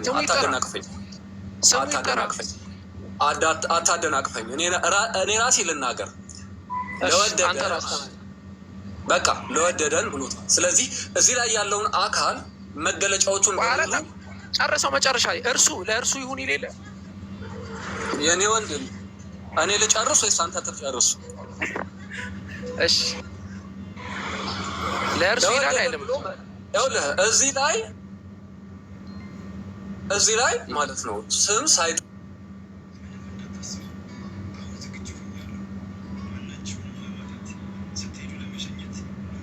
ማለት ነው ስም ሳይጠቅስ ኢየሱስ ክርስቶስን በተግባሮቹ ወይም በስራው እየገለጸው ሳይጠቅስ ልክ እንደ እንትን እየገለጸው ነው። እኔ ደግሞ አንዴ ላብራራ። በራስህ ሰዓት ታብራራለህ። አውቀህ ነው። ሰዓት የሚባል ነገር የለም። ሰዓት የለም። ቃል በቃል ነው የምኖረው። እኔ በሰዓት አላወራምም። ለዛም ለሰዓት ለማውራት የሚያክል እንትን አይደለም። እኔ እንድጨርስ ፍቀድልኝ። አፋፌን እያልከኝ ነው። ቴክኒክህን ለምጄዋለሁ። አፋፌን እያልከኝ ነው። ቴክኒክ መልመድ። እሺ ቀጥልሽ። ለወደደ ብሎ ገለጸው። በተግባሩ ነው አሁን እየገለጸ ያለው እያወራ ያለው እዚህ ላይ ማለት ነው። 4 ነጥብ ዘግቷል። አዲስ አረፍተ ነገር ነው። እሺ ወዶናል፣ ኃጢአታችንን በደሙ አጥቧል። እሺ አንድ የአኪያሞስ ይሄን ብቻ መልስልኝ። 4 ነጥብ ሲዘጋ አዲስ አረፍተ ነገር መጀመሪያ ነው አይደለ? አዎ ጻፉልኝ። ይሄንን በኋላ ይክዷል፣ ወላሂ ይክዷል። ጻፉልኝ። አታውቀኝም፣ ስክድ አታውቀኝም። አንተ ስክድ አታውቀኝም። ቀጥል። አሁን ቀጥል። የወደደን ብሎታል። የወደደን ብሎታል። ከኃጢአታችን በደሙ ያጠበን ብሎታል። ለመንግስትም ለአምላኩና ለአባቱ ካህናን እንድንሆን አድርጎናል።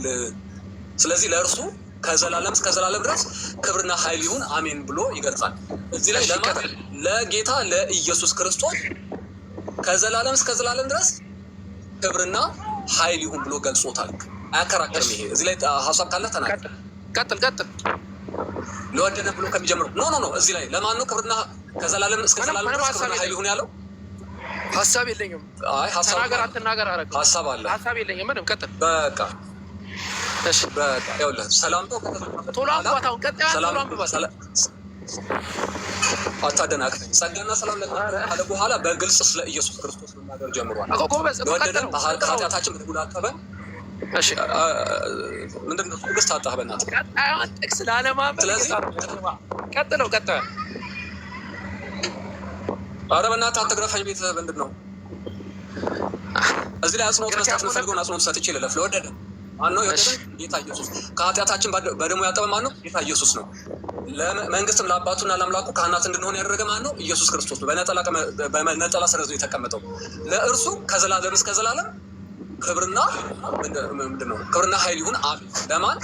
ለወደደን ከኃጢአታችን በደሙ ላጠበን ለአባቱ እና ለአምላኩ ካህናት ያደረገ ለእርሱ በሚለው። ስለዚህ ኃይል ይሁን አሜን ብሎ ካለ በኋላ ቁጥር 6 ላይ አዲስ ሀሳብ ይጀምራል ማለት ነው። ወደ ዋናው ሀሳቡ ይገባል ማለት ነው። ኦኬ ወደ ዋናው ሀሳብ ይገባል ማለት ነው። እሺ ቁጥር 7 ላይ ወደ ዋናው ሀሳብ ይገባል ማለት ነው። እነሆ ቁጥር 7 ላይ እነሆ ከደመና ጋር ይመጣል። ማን ይመጣው? አይን ሁሉ የወጉን ሁሉ ያዩታል። ማን? ኢየሱስ በላ። ኢየሱስ ሆይ ልነግርህ ነው። እነሆ ከደመና ጋር ይመጣል። ሆይ ልናገር በራሴ አፕሮች ልናገር። ማን? የወጉን ሁሉ ያዩታል ብሏል። ስለዚህ ማን ነው የሚመጣው? ጎኑን የተወጋ የወጉት የሚያዩት ነው። ጎኑን የተወጋ እጆቹን የተወጋ ነው። ስለዚህ ኢየሱስ ክርስቶስ ነው። እዚህ ላይ የምድር ወገኖች ሁሉ ስለ እርሱ ዋይ ዋይ ይላሉ። አዎን አሜን። ስለማን? ስለ ኢየሱስ ክርስቶስ። ከዚህ በኋላ 4 ነጥብ አለ የለም? አላቆምም። 4 ነጥብ የለም አለ። አዎን 4 ነጥብ። ቆይ 4 ነጥብ ቅድም ባለው መሰረት አሁን እንግዲህ እንዳክል 4 ነጥብ ቅድም ባለው መሰረት አዲስ ሀሳብ መጀመሪያ ላይ አይደለም? አዎን አሜን እኮ አዲስ ሀሳብ መጀመሪያ ነው። እንደ እንትን የአዲስ አረፍተ ነገር ሀሳብ ነው። የአዲስ አረፍተ ነገር መጀመሪያ ነው። ኦኬ የአዲስ አረፍተ ነገር መጀመሪያ ነው። አዲስ ሀሳብ ማለት ነው። ሀሳብ መጀመሪያ ነው ያለው የአዲስ አረፍተ ነገር ለማለት ነው። ቴንኪው። ትክደዋለህ ብዬ ነበረ። ምዬም ነበረ ክዳ አሳይተኛል። ኦኬ በቃ በጣም ጥሩ። ስለዚህ አዲስ ሀሳብ ትክደዋለህ ብዬ ነበረ። ስለዚህ ምንድነው መሰላችሁ የምታዳምጡ ሰዎች በሙሉ ቀጥል። ይኸውልህ እኔ ከሃዲ ለአንተ ሲባል ከሃዲ ልሁን፣ ለአንተ ሲባል ከሃዲ ልሁን። አዳምጡ። ጥቅሱን አንብቡ። እዚህ ጋር ያላችሁ ሰዎች ገልጣችሁ እያያችሁ ጥቅሱን በግልጽ እያያችሁ እነሆ ከደመና ጋር ይመጣል ተብሎ ከዚህ በኋላ እስካሁን የነበረው እስከ ቁጥር 6 ድረስ የነበረው ሰላምታ መግቢያ አደጋግመው ተወሱም ችግር የለውም። 4 ነጥብ በኋላ ቀጥለው አንብቡት። እስከ ቁጥር 7 ድረስ ያሉት በሙሉ ሰላምታ ናቸው፣ መግቢያ ናቸው። በቃ ከዛ አሚን ነጥብ አደረገ። ወደ ዋናው ሀሳብ ከቁጥር 7 አንስቶ ወደ ዋናው ሀሳብ የሚገባው ዮሐንስ አቡኪ ለራስህ መስማት የምፈልገው ራስህ ነገር እኔ መናገር ያለብኝ ልናገር። ከቁጥር 6 አንስቶ የሚናገረው አዲስ ሀሳብ ነው። በቃ የአዲስ አንቀጽ አይነት አገባቡ አሁንም አዲስ ሀሳብ አለ። ቴንክ ዩ ችግር ከፍታችሁ መጽሐፉን እያዳመጡ ሰዎች በሙሉ ከፍታችሁ እያነበባችሁት ቆይ ኖ ስለዚህ 4 ነጥብ አደረገ ወይስ አላደረገም? አድርጓል። ኦኬ አሜን ካለ በኋላ 4 ነጥብ ካረገ በኋላ ምን አለ? ካለው አዲስ አረፍተ ነገር ይጀምራል። ኦኬ ምን አለ? ምን ነው አዲስ አረፍተ ነገር ምንድን ነው የሚለው? አዲስ አረፍተ ነገር ይጀምራል። ያለውና የነበረው የሚመጣው ኦኬ በቃ ቆይ ዙር ሰገድክ እንደ አፋን እሺ አቡበክር ኡስታዝ ዙር ሰገድክ። መንገድ ላይ ነው ያለሁት፣ ገና ወደ መስጊድ እየሄድኩኝ ነው። ለዛ መንገድ ላይ ስላለው ኦኬ ካለው ከነበረው ከሚመጣው ያለው የነበረው ይመጣው አለ።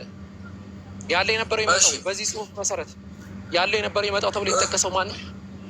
በዮሐንስ ራእይ አምላክ ኢየሱስ ክርስቶስ ነው አይደል? አውድ ምናምን ብለህ አትቀላቅል። ሰላምታው ላይ ለአብ የተገለጸውን እዚህ ላይ ቁጥር 8 ላይ ለኢየሱስ ክርስቶስ ገልጾታል።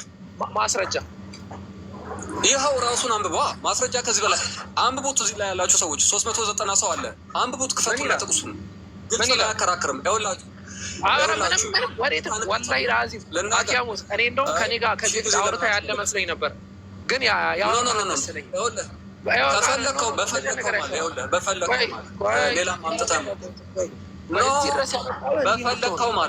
እዚህ ከመጣህ በኋላ የለም ሌላ ነገር። ቆይ የፈለግከው ምናምን እንትን ሙግት እሱን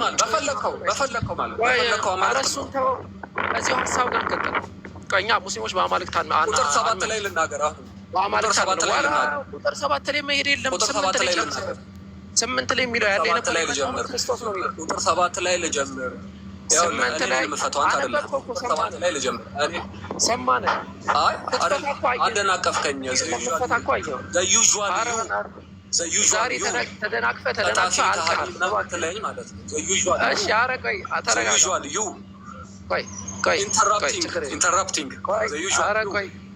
ቆይ ቁጥር 7 ላይ ነኝ።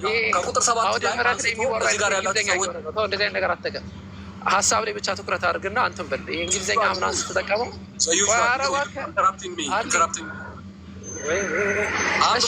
ቁጥር 7 አያከራክርም፣ አያሳስትም። እዚህ ያላችሁ ሰዎች ልናየው እኮ ነው። ከፍታችሁ እያነበባችሁ አከራክር ልናየው ነው ያለ የነበረው የመጣው ኢየሱስ ነው የሚለው። ቁጥር 7 ላይ ሰው እየታዘበኝ ነው። መንገድ ላይ ምንድን ነው ሰው የሚያወራው?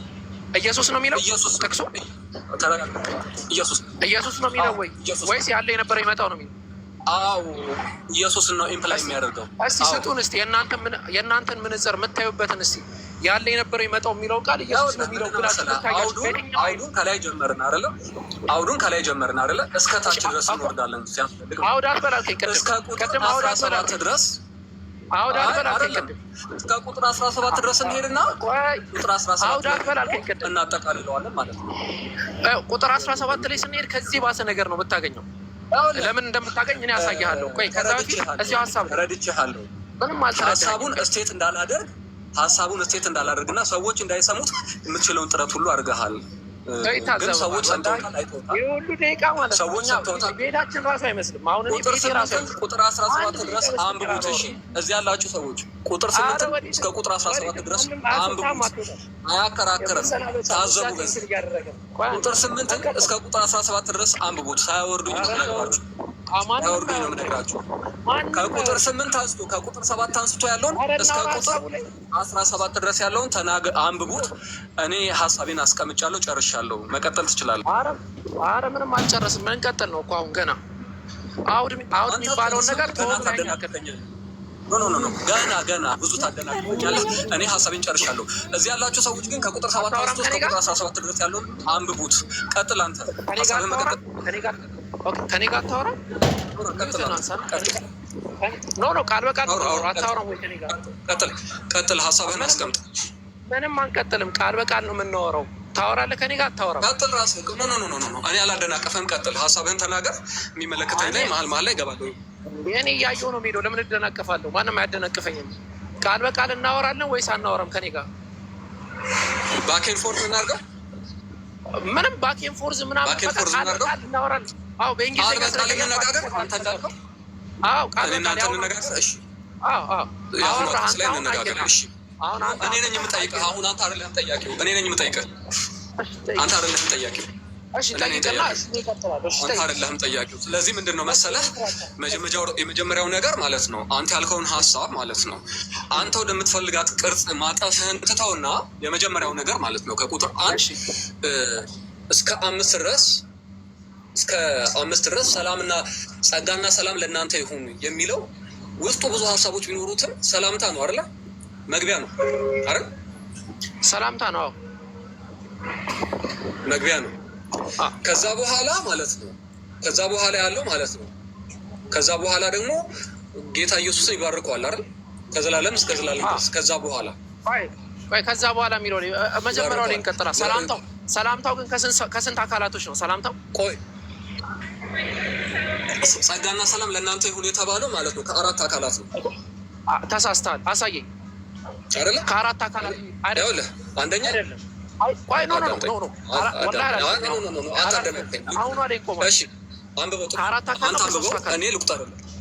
ኖ ምንም አንተ አንብበው። 4 አካላት ኦኬ። አንተ አንብበው። ምንድን ነው በእናትህ አንተ አንብበውና እንቁጠራቸው። አንተ ያነበብከው እንቁጠራቸው። ማንስማማው እኮ የእውቀት ደረጃ በጣም አንተ አንብበው እንቁጠራቸው እኮ ልናነበው። ቤቴ አንዴ በኖርማሉ ክፈችልን። ያው መንገድ ላይ ነው ያለሁት። አንዳችሁ አፎን በጣም አንብብልኝ። 4 እና ዮሐንስ በእስያ ላሉት ለ7ቱ አብያተ ክርስቲያናት የጻፈው ካለውና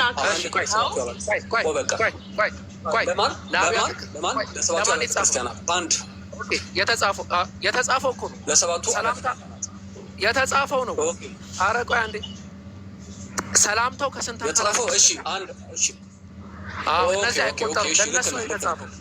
እሺ ልክ ነኝ። ስለዚህ ከ3 አካላት ነው ማለት ነው አይደል? ከ3 አካላት ነው ማለት ነው። ከ3 አካላት ከማን አንደኛው አብ ነው ያለ የነበረው ይመጣው። ለምን ጠቅሱና ለምን ሁለተኛ ሊትራሊ ኤክሰጀሲስ አንሰራም። አንደኛው እንግባባለን እኮ ተው፣ በጥቅሱ መሰረት አንደኛ እንግባባለን። አዎ ካለው ከነበረው እሺ አንደኛ ከታች ጻፉልን። ቆይ ከታች ጻፉልን።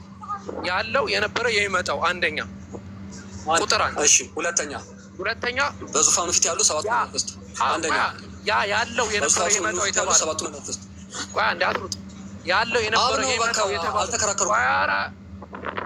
ቆይ ኧረ አዎንታን እንደ መልስ ተቀበላ። አታርበስብሱት። የስን እንደ መልስ ተቀበል። ቆይ አንዴ የስን እንደ መልስ ተቀበል። ችግር የለውም። ልክ ነህ አልኩህ። ችግር የለውም። አፕሩቫልን እንደ መልስ ተቀበል። ኧረ ቆይ አንዴ ችግር አለብህ። እሺ ይቅርታ፣ እሺ ችግር አለብኝ። እሺ ልቀጥል እኔ። ሁለተኛ የስን አዎንታን እንደ መልስ ተቀበል። ያው እንዳላወራ እሺ ድገመው። እሺ ድገሚ። ያለውና የነበረው ኦኬ። ያለው የነበረው ከሚመጣው ሰላምታ አለ ተባለ። አለው ከነበረው ከሚመጣው ሰላምታ ካለው ከነበረው ከሚመጣው አለ። አንድ ጻፉልኝ። ከዛ ደግሞ ያለው ከዛ ካለው ከነበረው ከሚመጣው ከተባለው አምላክ ዙፋን ፊት ደግሞ ያሉ አሉ። አስተውሉ። በሱ ዙፋን ፊት ያሉ 7ቱ መናፍስት በዙፋኑ ፊት ተቋረጥኩኝ። እሺ ቀጥል። አልተቋረጠም፣ ይሰማል። በቃ አኪያሙስ የሚታርግ ትንሽ አሁን በዚህ ሰዓት ስንደርሱልኝ ኔትወርክ ያስቸግራቸዋል ወገኖች። ሚዩት አድርግ፣ በቃ ሚዩት አድርግና አዳምጠኝ። ሶ በሱ በአብ ወይ ደግሞ ያለው የነበረ ቃል በቃል እንነጋገር እኮ አልከኝ። ምንድን ነው ሚዩት ማድረገው እኮ? እስኪጨርስ ቃል በቃል ተስማምተናል። ቃል በቃል ሚዩት አታርግሽ። እንግዲህ ሚዩት ሳታደርግም ከእኔ እየሰማ ያለው ስትጠየቅ ትሳሳታለህ፣ ስትጠይቅ ትሳሳታለህ። ስለዚህ ለዛ እኮ ነው አዳምጠኛለሁ። ልሳሳት። እሺ ስህተቴንም ቻለው። እሺ ስለዚህ ካለው ከነበረው ከሚመጣው ተባለ አንድ አካል ከዛ ደግሞ ከዛ አንድ አካል ደግሞ በእሱ ዙፋን ፊት ያሉ 7 መናፍስት አሉ። 7 መላእክት ራዕየ ዮሐንስ ምዕራፍ 7 ላይ ራዕየ ዮሐንስ ምዕራፍ 3 ላይ ሌሎች ጥቅሶች ላይ ተጠቅሰዋል። 7ቱ መላእክቶች ማለት ነው። ከዛ ደግሞ ኢየሱስ ክርስቶስ በስም ተጠቀሰ። ማን ተብሎ ነው የተጠቀሰው? ከሙታን በኩር የምድር ነገስታት ገዢ ከኢየሱስ ክርስቶስ ሞቶ የተነሳ ማለት ነው። ቀድሞ የተነሳ 3 አካላት ተገለጸ ሰላምታ ከአብ ከመንፈስ የተባሉት መላእክት ከኢየሱስ ክርስቶስ አለ። 8 ላይ ወረደና አስቡት። 8 ላይ ወረደና አቁም እዚሁ ላይ አትሻገር። ጃምፕ አድርግ። ይሄ ሁላ ምንድነው? ሰላምታ ነው አይደለ? እኔ ነበር ጠያቂ መጀመሪያ ላይ ሰላምታ ነው አይደለ? ወደ ዋናው ሀሳብ አልገባም። ሰላምታ ሰጠ። ከዛ በኋላ ቁጥር 5 ላይ ለወደደን ብሎ ጌታ ኢየሱስን ይባርከዋል። ከዘላለም እስከ ዘላለም ድረስ ክብርና ኃይል ይሁን አሜን ብሎ መጨረሻ ላይ ክብርና መጨረሻ ላይ የተጠቀሰው መጨረሻ ላይ የተጠቀሰው እሱ ስለሆነ ሰላምታ ለእናንተ ካለ በኋላ መጨረሻ ላይ የተጠቀሰው እሱ ስለሆነ ስለ እሱ እያወራልን ያለው ኢየሱስ ነው። መጨረሻ ሰላም ለእናንተ ይሁን ብሎ እኮ ሀሳቡን ዘጋ። ጸጋና ሰላም ለእናንተ ይሁን ብሎ ዘጋ ሀሳቡን። ከዛ ቡራኬው እንደ አዲስ ነው የሚጀምረው። ለወደደን ብሎ እንደ አዲስ ይጀምራል። ለወደደን ከሚለው ጀምር። ለወደደን ከሚለው ጀምር። እሱን ክፈቱልኝ። ለወደደን ከሚለው ጀምር። አረቃ እንዳትነስ ተረጋጋ። ለወደደን ከሚለው ጀምር። እኛ ሙስሊሞች ወላሂ የመጨረሻ ጸባይኛ ሰዎች ነን። አትመጻደቅ እናንተ ሙስሊሞች። አትመጻደቅ። እንዲህ እየተሳሳተ ስፔሲፊካሊ እየተመጻደቅ እኔ አሁን እዚህ ቦታ ባይሆን እንዲህ እየተሳሳተ አላስቀጥሉም። እየተመጻደቅ ነው። ቆይ አንዴ ኧረ እባክህ አፕሊኬሽኑን ለወደደው ከዛ 4 ነጥብ አለ። ለወደደን ከኃጢአታችን በደሙ ላጠበን ለአባቱ ለእግዚአብሔር 2 አካላት ናቸው ኢየሱስና አባቱ ለእግዚአብሔር ነገስታት ቤቲ ራሱ ቤቲ አንቺ ማንበብ ብቻ እሱ ይጠርጉም። አጭር ትእዛዝ ታዘሻል። ለወደደን ከኃጢአታችንን በደሙ ላጠበን ለአባቱም ለእግዚአብሔር ነገስታት እና ካህናት ላደረገን ለአባቱ ለእግዚአብሔር ነገስታትና ካህናት ላደረገን ለእርሱ ከዘላለም እስከ ዘላለም ድረስ ክብርና ኃይል ይሁን አሜን። እሺ ኢየሱስ ክርስቶስ በደንብ አድርጋቸው ሰው እዚህ ጋር አንገባም። ኢየሱስ ክርስቶስና አሁንም ያለው የነበረው የመጣው የሚባሉ አካላቶች ተገንጥሏል።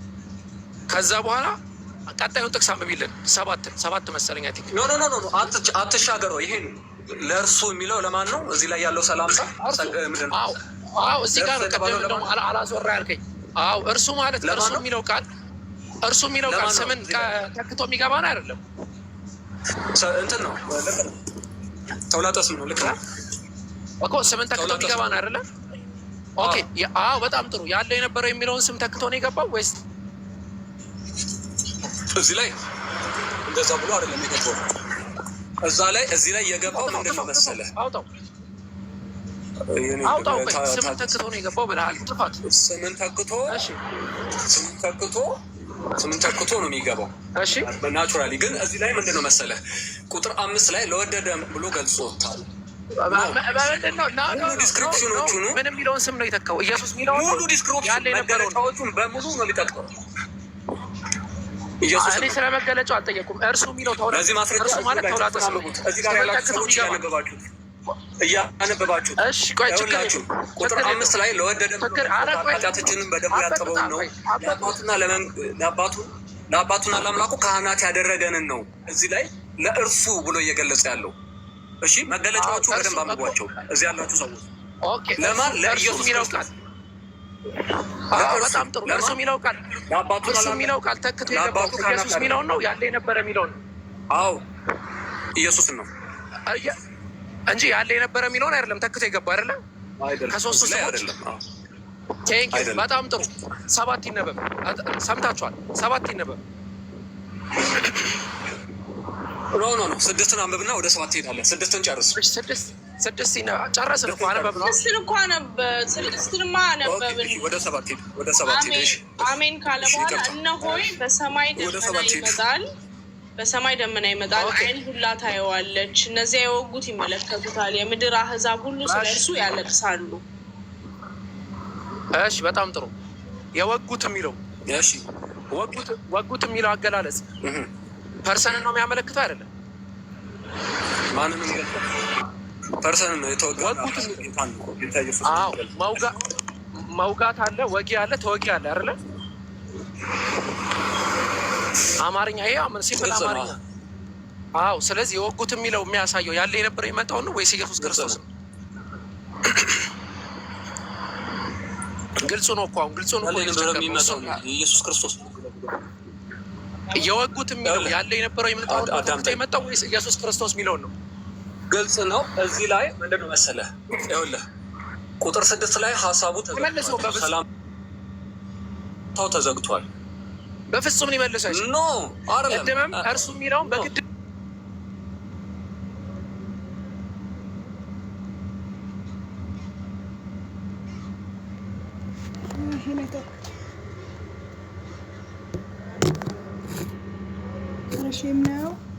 ሀሳቡ ይጀምራል። እዚህ ላይ ያለው መገለጫ በሙሉ ማለት ነው። እዚህ ላይ ቁጥር 7 ላይ ያለው መገለጫ በሙሉ ጌታ ኢየሱስን ነው። አብን አይደለም ያደርገው ጌታ ኢየሱስ። ኦኬ በጣም ጥሩ በጣም ጥሩ። ስለዚህ ቁጥር 7 ከዛ አሜን ብሎ ዘጋው አልገለጸም። ቆይ አሜን ብሎ ዘጋው አይደል? ዘግቶታል። ከዛ በኋላ 8 ላይ እንሂድ። ቴንክ ዩ 8 ላይ እንሂድ። የተናገረው ያለው የነበረው የመጣውና ያለው ወይስ ሰባቱ መናፍስትና ያለው ወይስ ኢየሱስ ክርስቶስና ያለው? አቤት ድገሙ ጥያቄህን። 8 ላይ የተናገረው እንዲህ ይላል የተባለው ያለው የነበረው የመጣው ነው ወይስ ሰባቱ መናፍስት ናቸው ወይስ ኢየሱስ ክርስቶስ ነው ወይስ መልአክ ነው? መልአኮች ኦኬ፣ ሰባቱ መናፍስት በሚል ይገባል። ቁጥር 8 ላይ ያለውን ነው የምትጠይቀኝ? ቁጥር 8 ላይ ነው ያለው። ቁጥር 8 ላይ በደምብ ትኩረት አድርግልኝ። አዎ ዮሐንስ ራእይ ላይ 4 ተናጋሪዎች ነው። ዮሐንስ ይናገራል፣ አብ እግዚአብሔር ይናገራል፣ ኢየሱስ ክርስቶስ ይናገራል፣ መላእክት ይናገራሉ። ስለዚህ የአራቱም ንግግር ፖሲብል አለ ሁሉ ቦታ። ስለዚህ እዚህ ጋር ያለው የነበረው የሚመጣው ነው የሚለው ወይስ ኢየሱስ ክርስቶስ ነው የሚለው ወይስ መልአክ ነው የሚለው? እዚህ ላይ ምንድን ነው መሰለህ 7 እና 8 ሀሳባቸው ሳይቆራረጥ ፍሰቱን ተከትሎ የሚሄድ ሀሳብ ነው። ፍሰታቸውን ጠብቀው ነው የሚሄዱት። ምንም የሀሳብ መቆራረጥ የለም። ስለዚህ ስለ ኢየሱስ ክርስቶስ ነው ያለውን የነበረው አልፋና ያልጠየቅንም እየመለስኩ ነው። እሱ የሚለው ያለው የነበረው የሚመጣው ነው የሚለው ቆይ ያለው የነበረው የሚመጣው ነው የሚለው ወይስ ኢየሱስ ክርስቶስ ነው የሚለው? እዚህ ላይ ያለው የነበረው የሚመጣው። ስለዚህ እዚህ ላይ ደግሞ ኢየሱስ ክርስቶስ ነው ዲስክራይብ የሚያደርገው። ኦኬ ቴንክ ዩ። ያለው የነበረው የመጣው የሚለው አካል በራእይ መጽሐፍ መሰረት እንግዲህ አውድ ስትል ነበረ። በአውዱ መሰረት እሺ ከኢየሱስ ይለያል አይለይም? የትኛው ላይ ለምሳሌ ስፔሲፊክ ሞር ስፔሲፊክ አይደለም። በአጠቃላይ የራእይ መጽሐፍ ላይ ያለው የነበረው የሚመጣው እኔ ኮንፊውዥን አልፈልግም። ሞር ስፔሲፊክ ያለው የነበረው የሚለው ከኢየሱስ ተለይቶ ነው የመጣው ወይስ አይደለም? የትኛው ላይ ነው ያለው? 8 ላይ ነው ያለው ወይስ የት ላይ ነው ያለው? የዮሐንስ አጠቃላይ ራእይ ነው። የዮሐንስ ራእይ አጠቃላይ መጽሐፍ እዚህ ላይ ይኸውልህ የኔ ወንድም ይኸውልህ እኔ ሊተራሊ ይሄን ጥቅስ ግምት እንዳይፈጥር ያለውና የነበረው ቁጥር 7 ላይ አይመልሰውም ብያለሁ። ቁጥር 7 የቀጠለ ነው። ኢየሱስን ነው የሚገልጸው። አትመልሰውም። ጥያቄ ትኩረት የተለየ ነው ወይስ አይደለም ነው ያልኩት። ማን ነው የሚገልጸው? ይሄ አሁን ምን ይባላል መሰረት? ምንም አምጣኔ ኢየሱስን ነው የምለው እያለኝ ነው። ልክ እንደ ልጅ ማለት ነው። ምንም በመጣኔ ይህንን ጡጦ ነው የምፈልገው እንዳይባል። ኦኬ አንድ ነገር ልበል። እኔም ወደ እኮ በግልጽ የሚገዛ የነበረ ያለው የመጣው የሚመጣውም ሁሉን የሚገዛ እግዚአብሔር አምላክ አልፋና ኦሜጋ እኔ ነኝ አለ። እግዚአብሔር ፐርሰን እዚህ ከምዕራፍ 1 ከቁጥር 1 ጀምሮ እኮ ስለ ሁለት አካል እየተወራ ነው አይደል? ቆይ ሌት ሚ ፊኒሽ ዴርዝ እግዚአብሔር ዴርዝ ኢየሱስ ምዕራፍ 1 ቁጥር 1 ጀምሮ ስናይ 2 ፐርሰኖች አሉ። ኢየሱስ የሚባልና እግዚአብሔር የሚባል 2 ፐርሰንስ። 8 ላይ ግን ስፔሲፊካሊ አንደኛው ፐርሰን ነው እየተወሳ ያለው which is እግዚአብሔር ማለት ነው። so I don't understand why you're circling around. No.